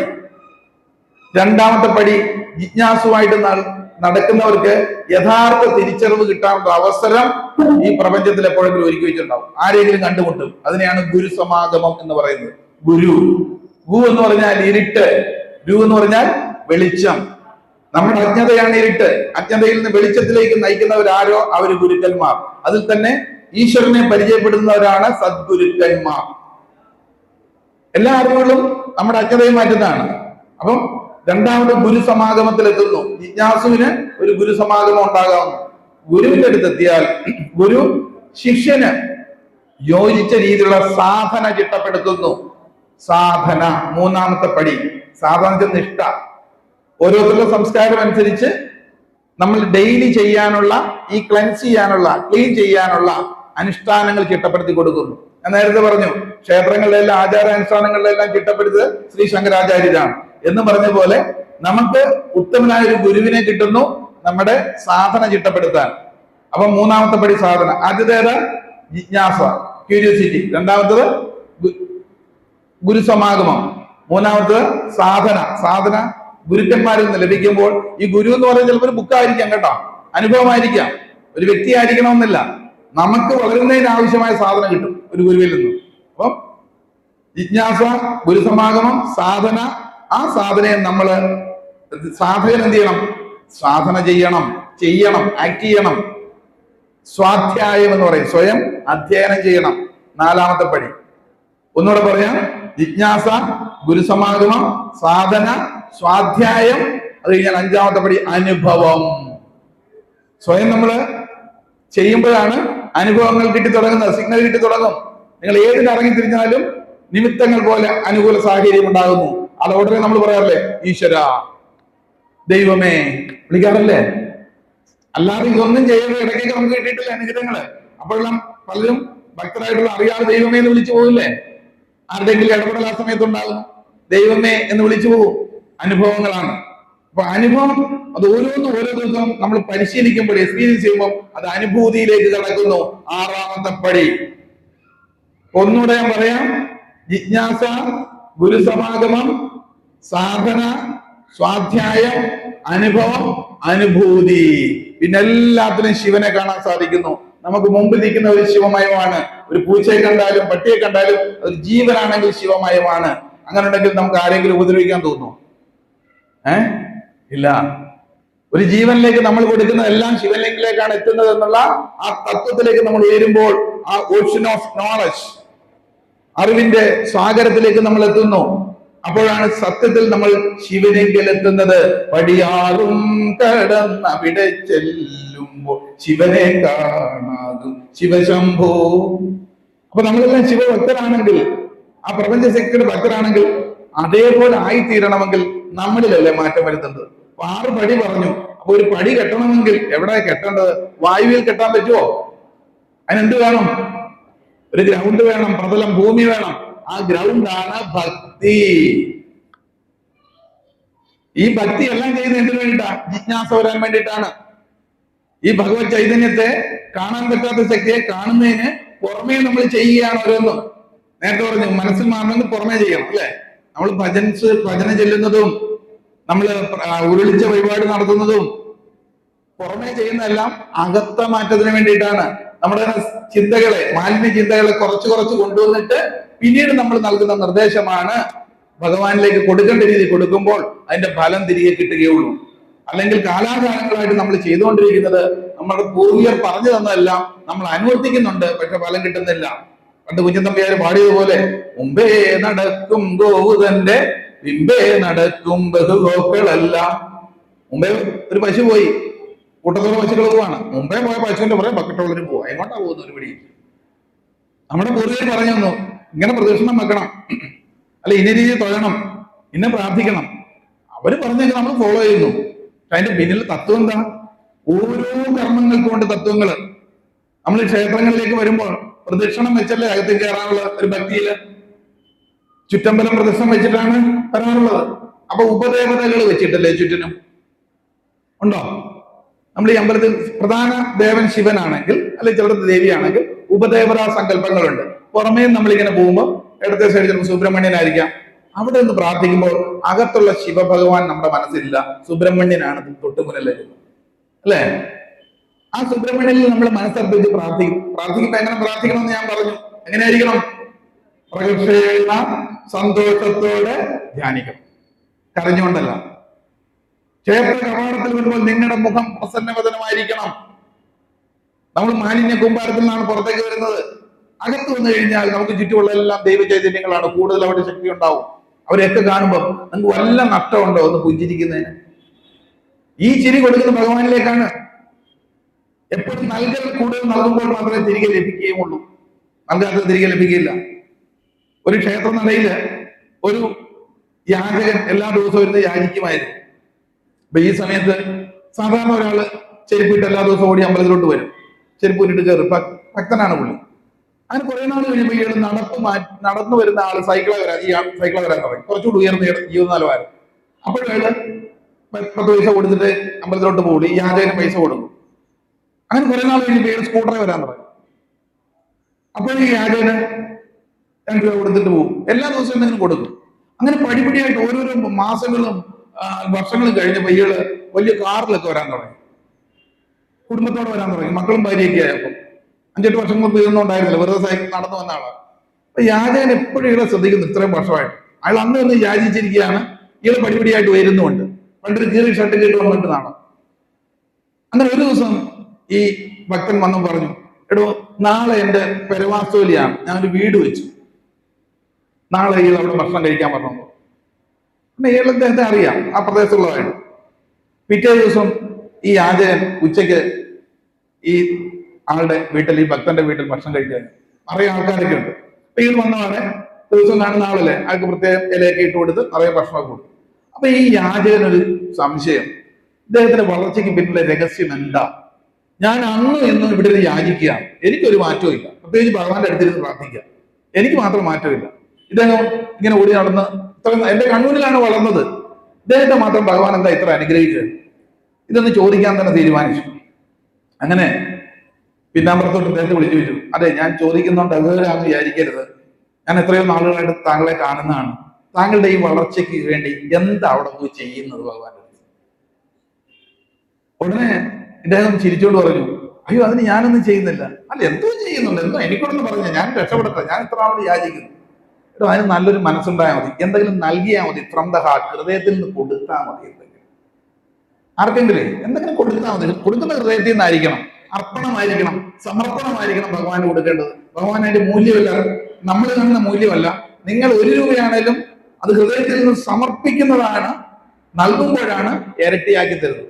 ഇവിടെ ഈ യാചകൻ പറഞ്ഞു, നൽകാൻ എനിക്കൊന്നും ഇല്ലല്ലോ എൻ്റെ കയ്യില്, താങ്കൾക്ക് ഇത്രയൊക്കെ ഉണ്ടായിട്ടുണ്ടാവും, ഞാൻ ദിവസവും ഭിക്ഷ എടുത്താണ് ജീവിക്കുന്നത്. ഉടനെ ഈ ആള് പറഞ്ഞു, ഈ വീട്ടിൽ ഉടമസ്ഥൻ പറഞ്ഞ ഒരു വാക്കുണ്ട്, അതാണ് ഇവിടെ നമുക്ക് ശ്രദ്ധിക്കാനുള്ളത്. അയാൾ പറഞ്ഞു, എടോ, സമ്പത്തൊന്നും കൊടുക്കാൻ പറ്റിയില്ലേലും എല്ലാ ദിവസവും തനിക്ക് എല്ലാവരും പൈസ തരുമ്പോ തിരിച്ച് ഒരു ചിരിയെങ്കിലും കൊടുക്കാവൂ അല്ലേ? അതിന് പൈസ മുടക്കൊന്നുമില്ല. ഉണ്ടോ? നമുക്കറിയുന്ന ആൾക്കാരെ മുഖത്തോട്ട് നോക്കുമ്പോൾ മനോഹരമായിട്ട് ഹൃദയത്തിൽ നിന്നൊരു ചിരി, ആക്കി ചിരിയായിരിക്കരുത് കേട്ടോ, അത് ഹൃദയത്തിൽ നിന്ന് വരണം. ആ ഒരു പുഞ്ചിരി കൊടുക്കാൻ സാധിച്ചാൽ അതൊരു നൽകലല്ലേ? എത്രയോ ആൾക്കാർക്ക് ചിലപ്പം എത്ര ലക്ഷം കൊടുത്താലും മുഖം പുഞ്ചിരിപ്പിക്കാൻ പറ്റില്ല അല്ലേ? എന്നാ നേരെ മറിച്ച് നിങ്ങളുടെ മുഖത്തു നിന്നും അങ്ങോട്ട് വിടുന്ന ഒരു പുഞ്ചിരിയിൽ തിരിച്ചൊരു പുഞ്ചിരി നേടുത്താൻ സാധിക്കുമെങ്കിൽ അത്രത്തോളം വലിയൊരു കാണിക്കയില്ല എന്നുള്ളതാണ്. ഇപ്പൊ ക്ഷേത്രങ്ങളിൽ നിങ്ങൾ എത്ര കാണിക്ക കിട്ടെന്ന് പറഞ്ഞാലും തിരിഞ്ഞു നോക്കുമ്പോൾ തൊട്ടടുത്തുള്ള ശത്രുവിനെ കണ്ടാൽ നിങ്ങളുടെ മനസ്സിൽ എന്താണോ വരുന്നത് അത് അവിടെ തീർന്നു. ഇതല്ലേ നമ്മുടെ ഈ ജീവിതത്തിൽ സംഭവിച്ചുകൊണ്ടിരിക്കുന്നത്. അതിസൂക്ഷ്മമായിട്ടാണ് പ്രപഞ്ച ശക്തി നമ്മൾ ഇടപെടുന്നെങ്കിൽ അവിടേക്ക് നിറയ്ക്കുന്നത് എങ്ങനെയായിരിക്കണം? ബുദ്ധിപൂർവ്വം നിറയ്ക്കാത്തതാണ് നമ്മളുടെയൊക്കെ അപജയത്തിന് കാരണം. അപ്പൊ ഭക്തിയുടെ യുക്തി കൃത്യമായിട്ട് അറിഞ്ഞ് നൽകൽ ഫ്രം ദ ഹാർട്ട്. എപ്പോഴും പല അനുഷ്ഠാനങ്ങൾ നമ്മൾ ഈ വഴിപാടൊക്കെ എഴുതുമ്പോൾ അല്ലെങ്കിൽ ദക്ഷിണ കൊടുക്കുമ്പോൾ 101 കൊടുക്കാറില്ലേ? 1001, 10,001. എന്താ ഈ ഒന്നിന്റെ കണക്ക്? 10,000-ത്തിലും വിലയാണ് 1 രൂപയ്ക്ക്. അതായത് നമ്മൾ ലിമിറ്റ് ചെയ്യുകയല്ല, ഇനിയും ഞാൻ തരാൻ സന്നദ്ധനാണ്. അങ്ങോട്ട് കൊടുക്കുമ്പോൾ +1. 3 സ്ഥലങ്ങളിൽ വെറും കൈയോടെ പോകരുത് നിങ്ങൾ. 1, മാതാപിതാക്കളെ കാണാൻ പോകുമ്പോൾ വെറും കൈയോടെ പോകരുത്. ദേവാലയങ്ങളിൽ പോകുമ്പോൾ വെറും കൈയോടെ കാണാൻ പോകരുത്. സദ്ഗുരുക്കന്മാരെ കാണാൻ പോകുമ്പോൾ വെറും കൈയോടെ കാണാൻ പോകരുത്. എന്തെങ്കിലും ഒന്ന് നമ്മുടെ കയ്യിൽ നിന്ന് പിടിച്ചോണം. വലിയ മൂല്യമുള്ളതൊന്നും വേണമെന്നില്ല, ഒരു 10 രൂപ മതി. ആ 10 രൂപയുടെ വിലയല്ല ആ സമയത്ത് ഓർക്കുന്നതോ, ആ സമയത്ത് അവരെ ഓർത്തല്ലോ എന്നുള്ള സങ്കല്പമാണ് അവർ ഓർക്കുന്നത്. അത് വലിയൊരു അനുഗ്രഹമായിട്ട് നിങ്ങളിലേക്ക് ചൊരിയുന്നു എന്നുള്ളതാണ്. അപ്പൊ ഇങ്ങനെയുള്ള ചില നിഷ്ഠകൾ നമ്മള് പ്രാർത്ഥനയോടൊപ്പം പ്രവൃത്തിയും കൂടെ വരുമ്പോഴല്ലേ അതിന്റെ ഫലം ഉണ്ടാകുകയുള്ളൂ. നമ്മൾ പ്രാർത്ഥിക്കേണ്ട ഓടി നടക്കുന്നു, പക്ഷെ നമ്മൾ ചെയ്യേണ്ട ചില കാര്യങ്ങളില് നമ്മുടെ ഭാഗം താൻ പാതി ചെയ്യാനുള്ള കാര്യങ്ങള് നമ്മൾ ചെയ്യുമ്പോൾ മാത്രമേ ഭഗവാന്റെ പാതി അനസ്യൂതം അങ്ങനെ നമ്മളിലേക്ക് പ്രവഹിക്കുകയുള്ളൂ. ഈ പ്രപഞ്ച രഹസ്യം അതാണ്. ആ രഹസ്യത്തെ ബോധ്യപ്പെടുത്താനാണ് ഒബ്ജക്റ്റീവ് ബേസിൽ പെരിഫറലായിട്ട് നമ്മൾ ചെയ്യുന്ന ആചാരാനുഷ്ഠാനങ്ങളല്ല. ഇത് ഞാനൊരു വലിയൊരു സാഗരത്തിന്റെ ഒരു കുമ്പിൾ മാത്രമേ പറഞ്ഞുള്ളൂ നമ്മുടെ ആചാരാനുഷ്ഠാനങ്ങളുടെ. ഈ അറിവുകളുടെ മഹാ അറിവിന്റെ ഒരു പിടി മാത്രമേ ഞാൻ നിങ്ങൾക്ക് മുന്നിലോട്ട് വെച്ചുള്ളൂ. ഇങ്ങനെ 100 ആചാരാനുഷ്ഠാന പ്രതിഷ്ഠം വെക്കുന്നത് എന്തിനാണ്? അതോടൊപ്പം നമ്മൾ തീർത്ഥം കുടിക്കുന്നത് എന്താണ്? കൊടി കയറ്റുന്ന സമയത്ത് കൊടി ഇറങ്ങുമ്പോഴും അവിടെ കാണണം എന്ന് പറയാറുണ്ട് അല്ലേ? ഇല്ല, എന്താ പ്രശ്നം? ദോഷമെന്ന് പറയും. എന്താ ദോഷം? നമ്മുടെ മൂലാധാരം തൊട്ട് സഹസ്രാരം വരെയുള്ള ഊർജത്തെ ഉയർത്തുകയാണ്. അവിടെ പങ്കെടുക്കുമ്പോഴെല്ലാം നമ്മുടെ എനർജി ലെവൽ ഉയരുന്നു. അവിടെ നിർത്തിയാൽ കൊടി ഇറക്കുന്ന സമയത്തോടെ ഡീഎർത്തി ചെയ്തില്ലെങ്കിൽ ചിത്തഭ്രമം ഉണ്ടാകും, വേറെ കുഴപ്പമൊന്നുമില്ല. ഇങ്ങനെ ഒരുപാട് കാര്യങ്ങള് ഇതിന്റെ പിന്നെ രഹസ്യങ്ങളുണ്ട്, ആത്മീയ ശാസ്ത്രത്തിന്റെ രഹസ്യങ്ങൾ. ഇതറിഞ്ഞ് വേണം മഹാശക്തിയെ നമ്മൾ ഉപയോഗിക്കാൻ. ഞാൻ ഇവിടെ ഇത് പറയാൻ കാരണം, മഹാശക്തിയുള്ള മഹാക്ഷേത്രമാണിത്. ശിവചൈതന്യം ശക്തി സ്വരൂപമാണ്. ആ സ്വരൂപത്തോട് നമ്മൾ സമീപിക്കുമ്പോൾ അതിന്റെ ശാസ്ത്രീയത കൃത്യമായി അറിഞ്ഞ് സമീപിച്ചില്ലെങ്കിൽ അത് ഗുണത്തെക്കാളേറെ ദോഷമായി ഭവിക്കുന്നു എന്നുള്ളതാണ്. ഈ ഒരു കാലഘട്ടത്തിൽ, കലിയുഗത്തിൽ നമ്മൾ പലതും ചെയ്യുമ്പോൾ അതിന്റെ ശാസ്ത്രീയത അറിഞ്ഞ് ചെയ്യുക എന്നർത്ഥം. ഏതായാലും ഈ ഒരു അവസരത്തിൽ ഇവിടെ എത്തുവാനും ഏതാനും കുറച്ച് കാര്യങ്ങൾ, ചില അറിവുകൾ തിരിച്ചറിവാക്കി തരുവാനും ഇവിടെ ഇടപെട്ടതും പ്രപഞ്ച ശക്തിയാണ്, മഹാദേവൻ തന്നെയാണ്. എന്നോട് കഴിഞ്ഞ കുറെ മാസങ്ങൾക്ക് മുമ്പായിട്ട് സംഘാടകർ പറഞ്ഞിരുന്നു, നാളെ ആയിരുന്നു ഡേറ്റ് ഫിക്സ് ചെയ്തെങ്കിലും അവർ പെട്ടെന്ന് വിളിച്ചു പറഞ്ഞു തുടക്ക ദിവസം തന്നെ എത്തണമെന്ന് പറഞ്ഞു. അത് എന്നെ സംബന്ധിച്ച് കൂടുതൽ സന്തോഷമുണ്ടായി. കാരണം ഇന്ന് 1-ാം തീയതിയാണ്, ജനുവരി 1-ാം തീയതി 2025 ജനുവരി 1-ാം തീയതി ഒരു പിടി ആൾക്കാർക്ക് ഈ ഒരു പ്രപഞ്ച രഹസ്യത്തിന്റെ ഒരു ചെറിയ ഒരു കണമെങ്കിലും പകർന്നു കൊടുക്കാൻ അവസരം ലഭിച്ചതിൽ അത് എന്നെ ഈ പ്രപഞ്ച ശക്തി ഇടപെടുത്തുകയായിരുന്നു എന്നുള്ള ഉറച്ച വിശ്വാസത്തോടു കൂടി എല്ലാവർക്കും നന്മകൾ ആശംസിച്ചുകൊണ്ട് ഈ ഒരു പുതുവർഷത്തില് എല്ലാവർക്കും കൂടുതൽ ആയുസ്സും ആരോഗ്യം ഉണ്ടാകട്ടെ എന്ന് ആശംസിച്ചുകൊണ്ട് തൽക്കാലത്തേക്ക് ഞാൻ എന്റെ ഭാഷണം ഭഗവാന്റെ തൃപ്പാദങ്ങൾ അർപ്പിച്ചുകൊണ്ട്